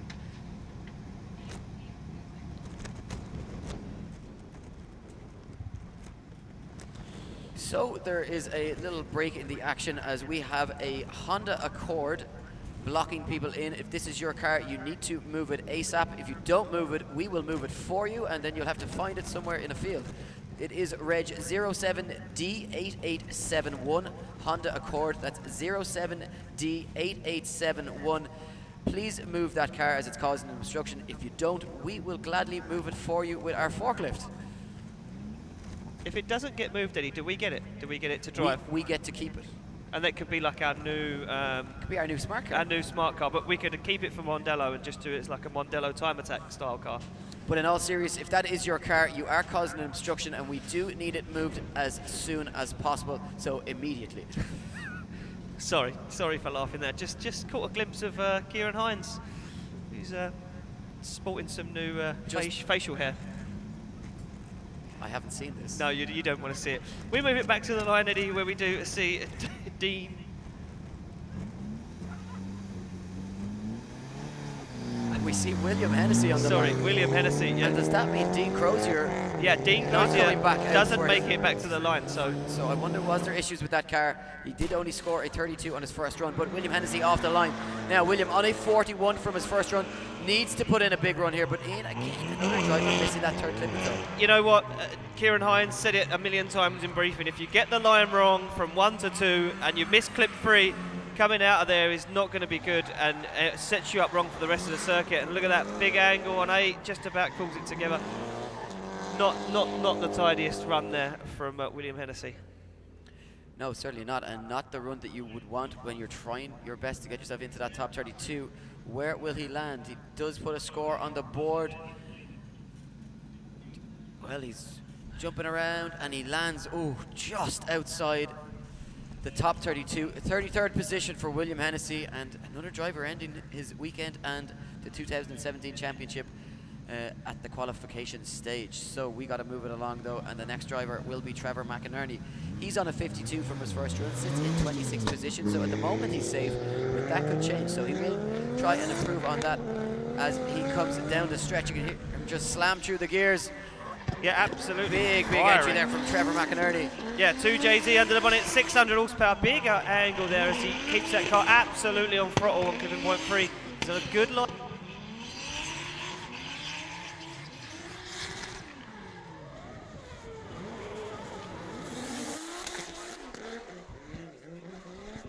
Just about pulls it round without dropping too many wheels. Now Trevor currently sits in 26. He's jumping around the order and just moves up one spot, Eddie, to 25th, so stays where he stays, you know, inside that top 32. But you know what, that one position could be all important. Yeah.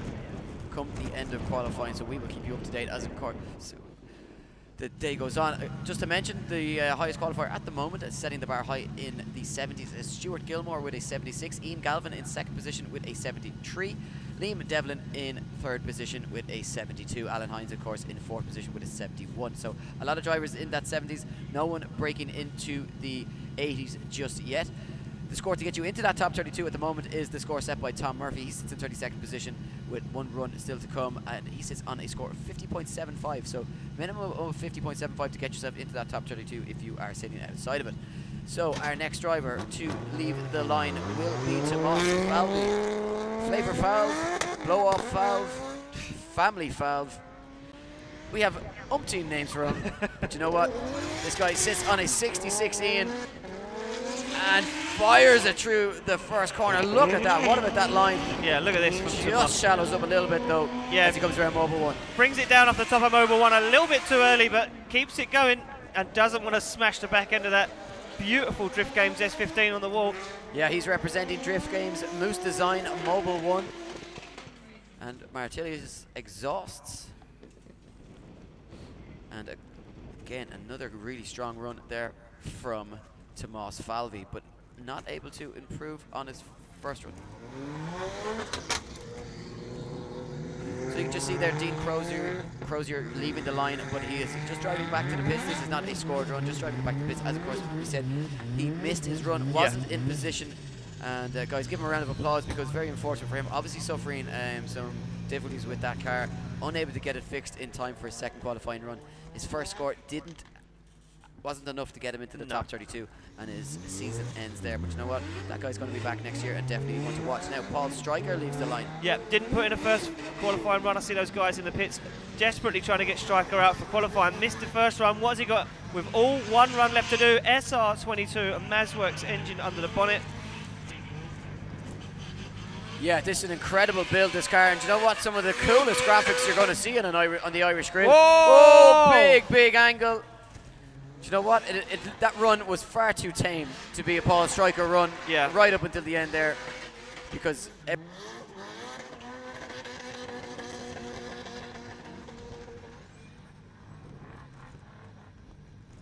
Very, very entertaining driver. Just, you can see, he knew himself. A big angle onto the wall, and just didn't pay off, unfortunately. Stryker likes to wow the crowd. And, he's a showman. Yeah, and you know what we say about showman? Sometimes it works. Sometimes it doesn't, yeah. It's a disaster. So.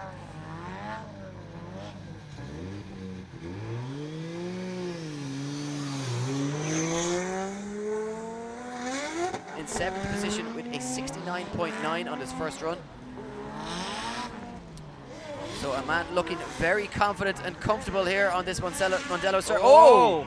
You know what, Eddie? He was carrying miles too much speed. Yeah, and you know, I think he just dropped the slightest bit of a wheel there, and it just caused him to go into a spin. So he won't mind too much. He's inside that top 10, and he's definitely safe for the top 32 later on. So as he passes you guys, give him a round of applause. Francis O'Shea, representing Wicked Imports as well here this weekend. That sticker, I think, been on that car for as long as I can remember. So we go back to the line to Ryan Moulton. Yes, so Ryan Morton came out and put in a big score of 71 for a guy with clutch problems here this weekend. He is a regular down at the Pro Drift Academy, giving back to the community. I mean, he's only started drifting a couple of years ago, if even, and already, you know, one of the stars of the Pro-Am category, but that is not going to be a high-scoring run. No, miles off clipping point 3 there. Didn't go out wide enough onto the edge of the circuit to get the right line. He's tidied it up now though, Eddie, so it doesn't look too sad. It's throws that R32 all the way along the wall. And you know what, the end of that run, very, very technically correct. Just a shame that he didn't get the beginning of it right. He brings it across the line. You know, it's not going to improve his score. Ryan Morton currently sits in 5th position, and you know what, yeah, scores in. He's not going to move. He stays where he is. We move it along to Michael Purcell, the labourer from Carlo.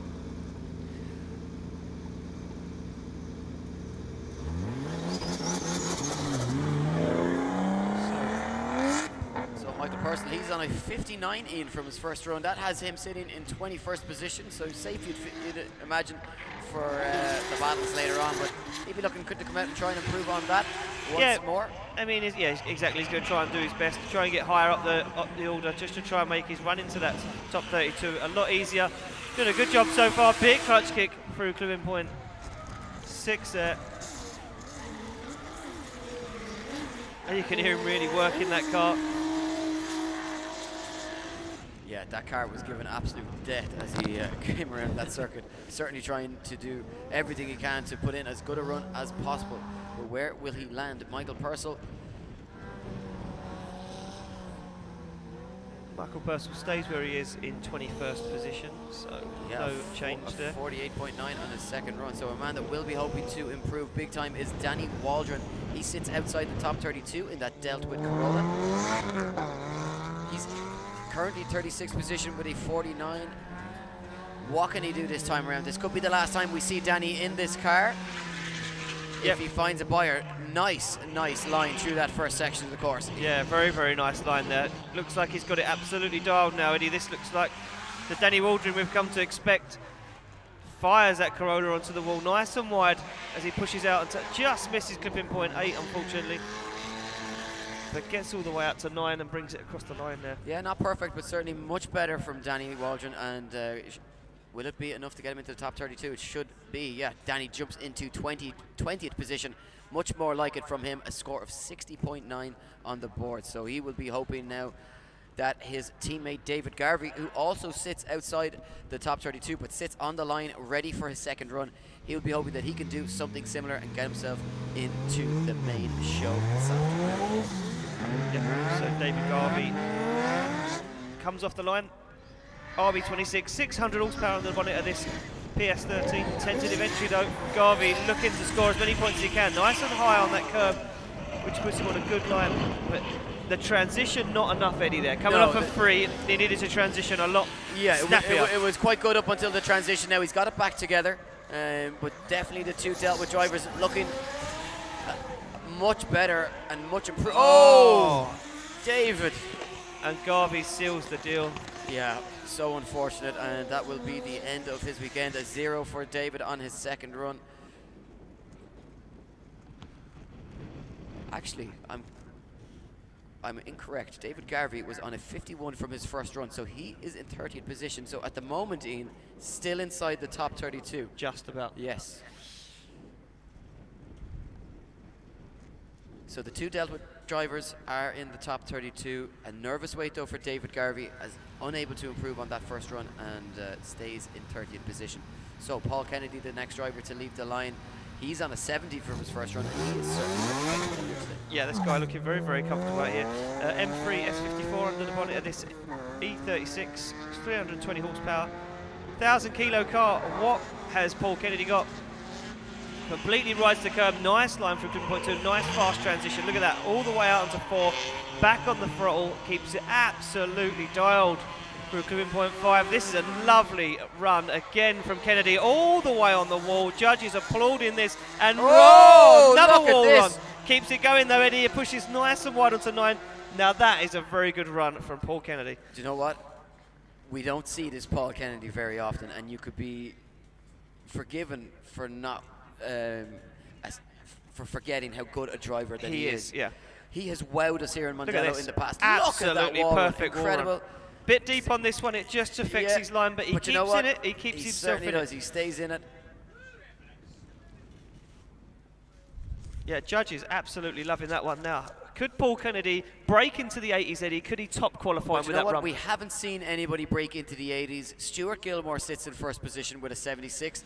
Paul Kennedy, though, goes top with an 80.5. Our first driver into the 80s. Judges loving the aggression on that one. And you know what? I was loving it too. That's the Paul Kennedy that I know, and that's the Paul Kennedy that I want to see more of. Paul Kennedy could be throwing a little bit of a spanner in the works here for some of our guys that are contending for championships.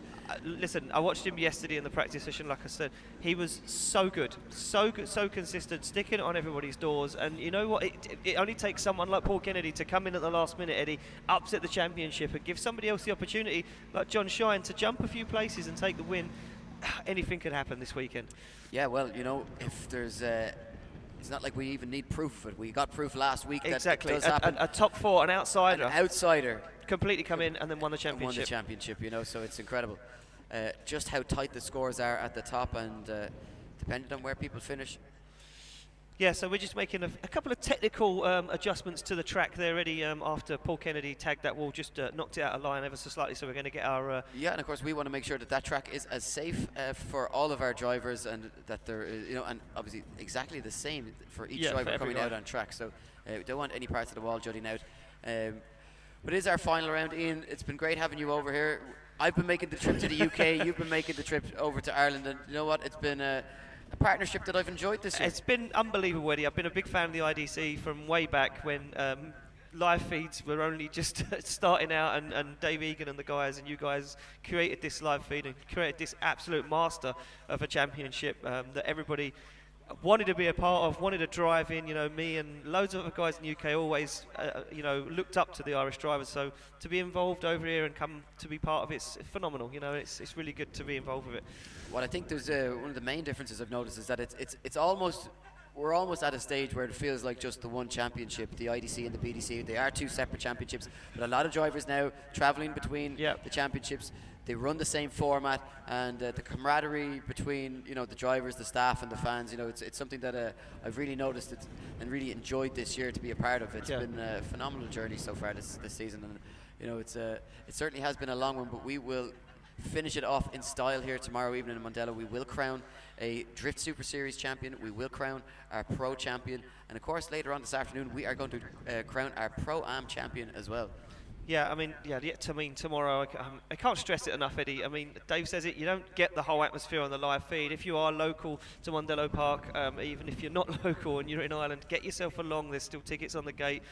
Come down, like we say, over 600 show cars here in attendance, just Japanese cars. I was here last year with Ryan Pothecary. Ryan Pothecary, a massive Japanese car fan, and he was wowed at the immaculateness of some of the cars that were on show, some of the finest Japanese machinery I've ever laid eyes on. Yeah, there's a lot of cars, Japanese cars, starting to be imported back into Ireland now, and guys are starting to, put money back into cars. There's a little bit more money floating around in the country, and that's starting to show. And now we're actually back in a position where we can put on Japfest with just Japanese cars, which is exactly what it should be. But just looking ahead to tomorrow, we haven't mentioned it, and if you have been under a rock and you haven't noticed, we do have the return of James Dean this weekend. He is here with his Worthouse Team Drift teammate Peter Vincek. Yep. They are both over. Dean Carney's going to be competing all before they go back over to the US in 3 weeks' time for that final round in Irwindale. If I was some of the Irish guys, especially if I was going for a championship, I would be a little bit nervous having those guys here on the grid, because they're coming. They could ruin your weekend. Yeah, they're coming here to compete, and James Dean is very rarely beaten on this Mondello circuit. Yeah, I mean, this is like the mecca for James Dean. We know that when he comes here, he knows this track like the inside of his hand. So unbelievable driving. And James Dean, Peter Vincek, Dean Carney. I mean, you got BDC 2017 champion Matt Carter in the house.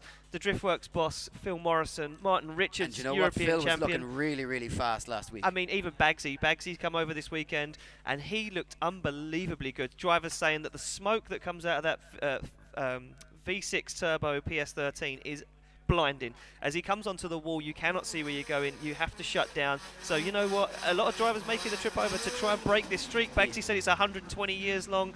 I mean, I don't think Ireland has ever been defeated in their home territory. Yeah, and we have the best drivers coming from the Middle East. We have Mitch Larner returning, coming back from Australia.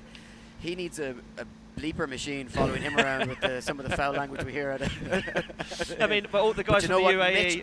Mitch is one of those guys you do not want to be coming up against. No. He had some mechanical difficulties in Watergrass Hill, but it was looking like he was really going to take it. Yeah, exactly. That weekend. So not to forget Danny Neville, Sultan Al Qasimi. The list goes endless. On. But you know what? We got to go back to the start line, because we've got Pro-Am.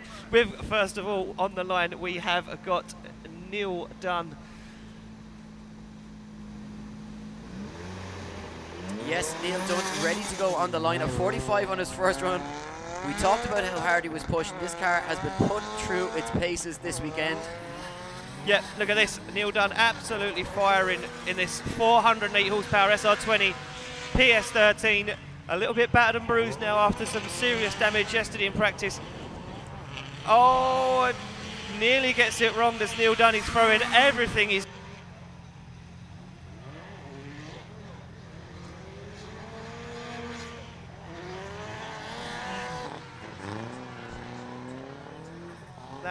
Yeah, some mistakes there, all right, Ian, as you mentioned. But do you know what?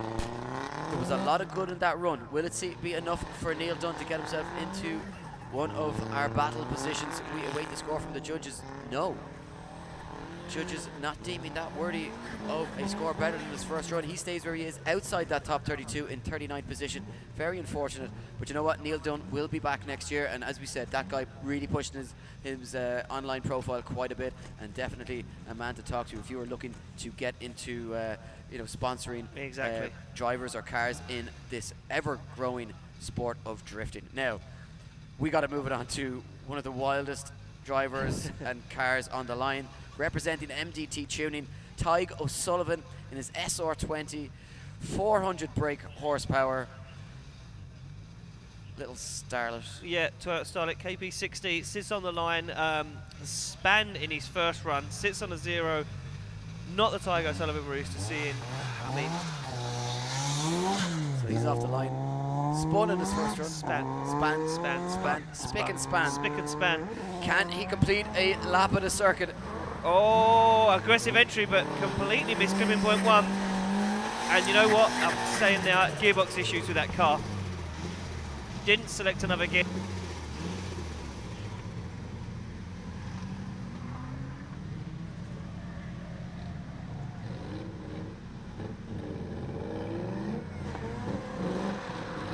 and Tiger Sullivan there just getting it across the line. Yeah, so Tiger Sullivan gets it across the line. That car just looks so difficult, and you were saying it looks like gearbox. Yeah, I mean, looked to me problems. like gearbox issues as he come into clipping point 3. Didn't look like the car had the legs to get out to 4 and had to shut it down. He gets the score. Yeah, 43 in, not enough to get into the top 32. The cutoff at the moment at 50.9 from Alan O'Loughlin. So we move it along to Alan McMill. Yes, Alan McMill on a 58 from his first run. 350 horsepower, SR20 underneath the bonnet of this Toyota Corolla AE86. Absolutely fires it in. Now, what has Alan McMill got? Nice and deep on clipping point 3, but shallow on 4. Just didn't push out to the edge of the circuit enough like the judges asked for. Now gets it out nice and wide on clipping point 8. Nice transition, just running the edge of that line for that front wheel. Finishes it off nicely. I'm not sure where he's sitting so far in the scores there, Eddie. Alan McMill was sitting way down in the order in 16th position. Can he better his score? And he does, Eddie. Jumps into 3rd position with a 74. So Alan McMill there really proving a little bit of pressure helps to just... Yeah, I think, you know, Alan coming out in the first run, doing the sensible thing, putting in his steady run, the run that he knows he can do, and get a score on the board and just get into the top 32. Have a safe run.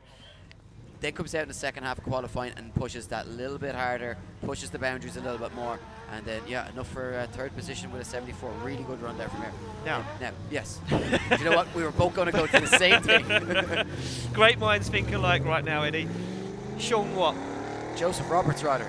On a 47. He's outside the top 32, and for his hopes of taking a pro license, he needs to have a big run here. He needs to get himself into the top 32.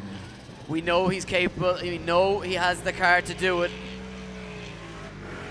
In the Wilkin Motorsport E30 M5 V8 powered, this thing is just a beast. Now, and Roberts, a nice tidy run from Roberts there. Very, very good run there from Roberts. Currently sits in 36th position outside. Needs to score a 51 or more. Where can he drop in, Eddie? Yeah, when he drops in a 68 and 10th position, that's exactly what he needed to do. Didn't push himself, didn't go for top spot, just did enough to get himself around. Yeah. Didn't break into the 70s, but a 68, a very good score when you have it all to do. Now, a man who's just drifted out of the top 32 is Tom Murphy. He needs to pull a big run out of the bag as well to have hopes of qualifying. Yep, the stunt man for WCP. Yes. Absolutely firing down the line. SR22 VE, big angle initiation there from Tom Murphy. Can he hold on to it? He can, but he puts him on the wrong line coming into clipping point 3. Now manages to get it back for 4 and 5. You have to work really hard now as Tom Murphy throws on big angle, runs that spoiler and takes that back bumper off on the wall, keeps in it, tags the wall again. Arm out the window, ladies and gentlemen. Show some appreciation for Tom Murphy there. Do you know what? I mean, if he wouldn't have dropped clip 3, that would have been way up there. Yeah, Tom Murphy is just like dangerous. He's just an incredible driver, and he just doesn't always get that consistency. No. But he is just phenomenal. Where is he going to score? Tom Murphy drops into 28th position with a 54. So 54 for Tom Murphy gets him in the game. And just looking down the order, there are only 2 drivers with runs remaining who sit outside that top 32. So David Garvey and John Hall, who sit in 32nd and 31st position. The only drivers inside the top 32 bracket that can now get dropped out, depending on the scores from drivers who are on 0s or lower than the 50. So Alan O'Loughlin is one of those drivers. He is sitting in 34th position, needs a big run here. What can he do to get himself into the battles later on today? Looking much tidier from Alan O'Loughlin. Oh, but he gets it wrong, Eddie. And it all starts to fall apart for Alan O'Loughlin. Clutch kick on clipping point 5, put him straight into clipping point 6. Messed up his line massively. Not a happy man inside that car right now. I don't think that's going to be enough, Eddie, to improve on his score. No, not the Alan O'Loughlin that we're accustomed to seeing, and not the weekend that Alan O'Loughlin would have been hoping for, but he does manage to improve on his score. jumps into 29th position with a 54, which means that is the end of the weekend for David Garvey, who drops out of the 32 spots. John Hall now sits on the drop zone with a 51.9. So the only driver left to run that's outside the top 32 is Dean Martin. He's on a 0. He would need to better 51.9 to get himself into the back, safe to say. Next off the line though is Danny O'Callaghan, who sits on a score of 65. Oh, just a nervous moment there for Danny O'Callaghan. Yeah. As you say, he just keeps it on the track. Yeah, absolutely, just keeps in it, Eddie. A nice commitment there from Callaghan as he fires that car on the wall, rubs the rear core all the way along, and he's going to run it again. Very, very nice run there from Danny O'Callaghan. And you can just see with those markings on the ground how quickly these guys need to get onto that clip zone and then off. We're just hearing Danny O'Callaghan with the highest drift speed of the day, 103 kilometers per hour as he came through. That's quick. Clip 2 and 3. And Danny O'Callaghan goes second with a score of 79.9. Judges really liking that one. So we move it along to the start line. We see Ian Galvin. Ian Galvin awaits his second run. Currently sitting up the order in 5th with 73. So you know what, Ian Galvin going to try and top qualifying. We're about to find out. Nice fast initiation. Yeah, big weight and big weight transfer also. Scrubs some speed, but just about holds it on circuit. Getting a little bit out of shape now, Ian. Yeah, very, very fast run so far from Ian Galvin. Galvin fires that car to the wall, absolutely perfect wall run. Sticks it on the wall clip in point 8. Look at this absolutely brilliant run there from Galvin as he takes it across the line. So Ian Galvin was in 5th position. Will he improve on that? No, it doesn't look like it. He's going to stay where he is. A few little errors just crept into that. I think it was the speed coming into clipping point 4. You know, looked like he was going to fall off track ever so slightly. Judges not liking that, so we move it along the order already, and we now get into the last. Well, we move it on to the secret that it no longer is. Ryan Potticary's favourite car, Stuart Gilmore. I think it's just a pickup. He's a pickup kind of guy. He likes a ute. He'd go down well with Mitch Lardner out there in Australia. I'd imagine it would, yeah. I'd say a lot of our Aussie fans watching on and enjoying Stuart Gilmore's car absolutely flying as he fires that car through clipping point 3 early on the throttle in Mobile 1. Look at this. Big commitment from Gilmore. Gilmore currently sitting in 3rd position, going to be looking to top qualifying again. And lovely wall run there on clipping point 8. Gilmore has got this line, Eddie, absolutely dialed. Yeah, he's just showing us exactly what he's capable of. Doesn't go beyond what he managed on his first run, so he stays in 3rd position, not able to top that. But Stuart Gilmore, not a man you're going to want to come up against in battle action later on this afternoon. So interestingly enough, we move to our next drivers, some of them who are higher up in the championship sitting down the order here in qualifying. So we could have an interesting top 32 unless they start to up their game. Ryan Caldwell leaves the line he's on a 61 from the first run. Huge speed initiation there from Caldwell. Caldwell, big opposite flick early on the throttle. This new car working absolutely flawless for Caldwell. Perfect line. What has he got as he brings it to the wall? And he keeps it away. I wouldn't want to be scratching it either. That Quinn's Coach Hire liveried S15 looking absolutely perfect. A little bit wrong there as he come out into 9, but apart from that, it's a very good run there from Ryan Caldwell. So Ryan Caldwell was down the order. He jumps up ever so slightly. A 64 puts him into 18th position. So mid-pack for Ryan Caldwell. He'll be happy enough with that. And we will be seeing plenty more of him later this afternoon for battle action. Now we move it on to Liam Devlin, who sits in 6th position. He scored a 72 on his first run. Do you know what? Expect to see this guy come in with massive angle into this first corner to try and wow the judges and take that top spot. Nice and fast on the throttle, very, very early after the initiation. Very good line. Nice and deep in clipping point 4, probably the deepest we've seen on Mobile 1 from any driver. And this looks good from Devlin. Nice on the wall, nice and wide, runs that wall again, doesn't affect his line, keeps in it. Good stuff there from Liam Devlin. So does he improve on the first score ever so slightly? Liam Devlin moves up 1 position to 5th position. Look at that. 73. Yeah, what about that? Perfect wall wall run. Look at that. And even the next wall run, look, keeps his foot all the way, back wheel all the way on that white line, absolutely perfect. Gets to clipping point 8, just what judges want to see. Nice little tap, doesn't affect his line, keeps in it. So we move it along. Chris Burnett. Chris Burnett currently sitting in 14th position. Yeah, Chris scoring a 66 on the first run, and just see how tight it is in that mid-pack. A lot of drivers between 64 up to 69, 70s. Yeah, from like 9th down is so close. So we're just making a quick adjustment to the wall, Eddie. Just Chris Burnett just giving it a, Liam Devlin just giving it a little tap. This. Yeah, we get to see that again, and it did ever so slightly. Did it move? Did it move? It ever so slightly adjusted his line. Oh yeah, could just see. Yeah, just rocked that middle part of the wall. Just moved it out ever so slightly.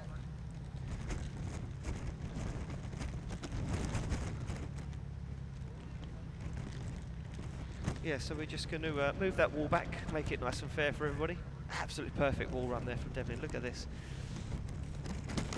Yeah, the precision from this guy is unbelievable. I mean, but he's consistently been doing that. He's been doing that for the last 2 days. So yeah, and I mean that's something that separates a lot of our top guys from some of the guys that are down the order in the championship. Yeah, is that consistency? It's not lack of ability. No, it's maybe dealing with the pressure of competition a little bit better. And we've always said that guy that's very consistent, Eddie, is the guy that normally wins a championship. Exactly. We saw it last week, even in the BDC. It was consistency. You don't have to be winning rounds. Just top 8, top 4. Matthew finishes. Denham was one of the guys. Yeah. Never finished inside the top 4, but consistently got all the way up 5, 6. Unfortunately, car failures always held him within getting to that podium. But exactly, yeah. But consistency put him way up in the order, and he was a contender for the championship. Yeah, and I mean, without even having a podium. If you look at even the pro championship tomorrow, Pete and Neason in a significantly underpowered car. Yeah. Sitting in 3rd position in the championship, if I'm not mistaken, but yeah. he's well up the order there, and it just goes to show Pete, he's never been on a podium here in IDC. The consistency, the consistency, where other guys have bad rounds, where their cars are breaking and breaking down. Pete is there. He's getting his top 8s and qualifies well as well. Also, every time that he comes out, so. Just goes to show it's not all a horsepower game. It's not all about the machinery. Driver ability plays a big factor in how you perform at a drifting weekend. And just looking into the distance, of course, immediately following this qualifying session, we will have pro practice for an hour. They will be out in 2 separate groups, half an hour to each group, but some of our pro drivers starting to line up there, and I for one am really looking. I missed yesterday's practice. I had to work. You were here, Ian. Yep. But I'm really looking to see forward to seeing what these guys I mean, I can only describe it as watching a whole bunch of finals because it was like we see we see Tomas Kiley initiate into the first turn with no other car around. It didn't look like there was anybody chasing Tomas until he transitioned to clipping point 4, and then all of a sudden there was a James Dean. He was that close and that far into Kiley's smoke. And just the amount of smoke that these guys produce. Yeah. So I mean, tomorrow is going to be insane. It really is. Now we go head back to the line, and let's not keep him or you guys waiting. Chris Burnett, we have 5 drivers left to complete their 2nd qualifying run. Burnett is going to be the first one of those as he leaves the line. He's on a 66. He's inside the top 32. He's safe. Will we see Burnett push for the top spot in qualifying? Big entry here from Chris Burnett. Yeah, nice and fast. Tucks the front end in nicely to that inner clipping zone. And he gets back on the power now as he comes into Mobile 1 in. Yeah, very high on the bank in Mobile 1. Comes off clipping point 5, nice and early on a good line through 6. All the way up to the wall. He's very hesitant about putting that car on the wall, is Chris Burnett. But you know what? Finishes it off absolutely perfectly as he takes it to clipping point 9 and across the line. Burnett going to be looking for that top spot, Eddie. Yeah, was in 14th position. Definitely wanted to bump up the order a little bit. And he does. He jumps into 8th position with a 71. So 71 for Chris Burnett. But you know what? This is the important one. Dean Martin on the line with a 0. He needs to score better than a 51.9. If he does, that would be the end of John Hall's weekend. But if he doesn't, that would be the end of his weekend and his hopes of getting himself into the top 3 for this season. What can Dean Martin do? All to play for. Nice initiation. This looks nice and calm from Dean Martin. Dean Martin looks like he's got the right head on his shoulders right now, Eddie, as he fires that car. Yeah, certainly could have done with being a little bit wider on that 3rd clipping zone. But you know what? It's technically good from Dean Martin. That is exactly Is what it it is. enough to better a 51.9 though? That's the question. Luckily, we don't have to answer that question ourselves. We can merely read it off a screen. The judges' scores drop in. Dean Martin scores. Oh, Dean Martin scores a 50.8. Ian, not enough for Dean Martin to get himself, and already our 4th place driver in the championship is out, which opens the doors for some of the guys that were hot on his heels. Yeah, I mean, the guys chasing him down, Devlin, Burnett, Caldwell, they're all now in contention to take his 4th place in the championship and get that pro licence, Eddie.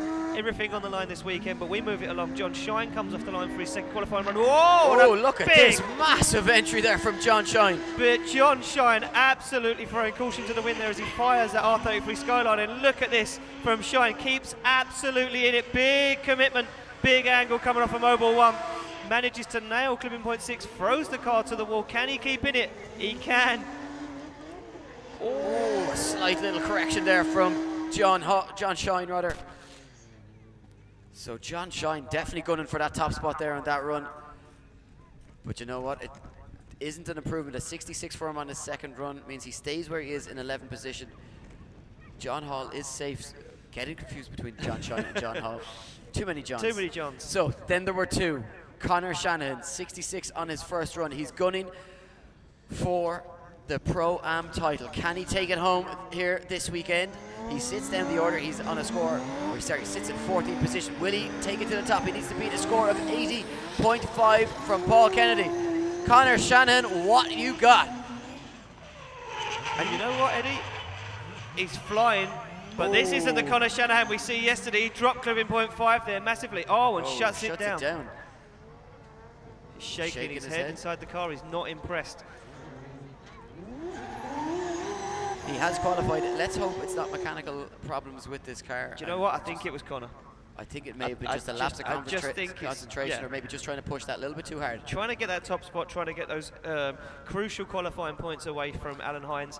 Going for it, wow, not the Conor Shanahan we expected to see. I don't know. Part of me thinks it's a game. Do you think this is calculated from Conor Shanahan? Do you think they've sat down and said, you know what, qualify way down the order, give yourself a different run to the final? Or if he's in the same bracket as Alan Hines, they will meet in top 32. Well, they could meet a top 32, top 16. Yeah, they could meet before the final. But is that Shanahan's plan? Meet Alan Hines, top 16, top 32. To knock him out early enough so he doesn't get enough points? I think I'd rather lose to him in the top 32 than lose to him in the final. Do you know what? I don't even know, but we're about to find out. Alan Hines on the line, ready to take his 2nd qualifying run, your current points leader. The last qualifying run of the day. Can Alan Hines take it to the top? He needs to beat an 80.5 from Paul Kennedy. Yeah, he currently sits in 7th position. What has he got? Screaming down. Alan Hines fires his 2JZ powered S14 in, Drift Game sponsored. Big angle on clipping point 3. Keeps in it just right in the foot brake and the handbrake as he tries to keep that car absolutely balanced in Mobile 1. This looking good from Alan Hines. Pins that car all the way onto the wall. Nice wide line as he pushes to clipping point 8. Ladies and gentlemen, give it up for your current points leader and the last qualifying run of 2017, Alan Hines. We wait for the scores to drop in. Yes, that's all that remains is the score. The target score to beat was an 80.5. Alan Hines jumps into 5th position with a 74.08. I'm struggling with my words today. And he's in 4th. And he's in 4th position. So there we go, ladies and gentlemen. That rounds out our qualifying for Pro-Am. Just to give you a quick run through of who has qualified and their positions. These are, of course, not fully confirmed, as tied scores may separate people, but unofficially in 32nd position is John Hall, 31st position Richie Tehan, Nigel Moody in 30th, Alan O'Loughlin 29th, 28th for Tom Murphy, 27th Trevor Mcinerney, 26th for Robin Neason, 25th Ty Clogher, 24th Michael Purcell, 23rd Nile Greely, 22nd Danny Waldron, 21st for Alan O'Neill, 20th position for Garrett Finnegan, 19th for John O'Hare, 18th Ryan Caldwell, 17th Tomas Falvey, 16th Darrell Mcfarland, 15th Jordan Boyce, 14th Conor Shanahan, 13th Jason Clarke, 12th Joseph Roberts, 11th John Shine, and your top 10 Francis O'Shea in 10th position, 9th position for Ryan Morton, 8th position for Chris Burnett, 7th position for Ian Galvin, 6th position Liam Devlin, 5th position Alan McMill, 4th position Alan Hines, and your top 3 drivers: in 3rd position Stuart Gilmore with a 76.5, in 2nd position Danny O'Callaghan with a 79.9, and your highest qualifier today is Paul Kennedy with an 80.5. That's all for us for the moment. We will be back, of course, at 2 o'clock where we kick off. 3 o'clock, I apologise. 3 o'clock where we will kick off the top 32 for the final time in the Pro-Am series. And you know what? I can't wait for it. Already some of our some of our championship leaders qualifying down the order, and I think that's going to make for some very, very interesting battles later on this afternoon. Yeah. It's the nervous end of the round of the competition, and the nerves are even getting to me. Yeah, it's going to be a very, very exciting afternoon. I look forward to seeing how this championship unfolds. It's going to be very, very exciting. From me and Eddie, we'll catch you back at 3 o'clock.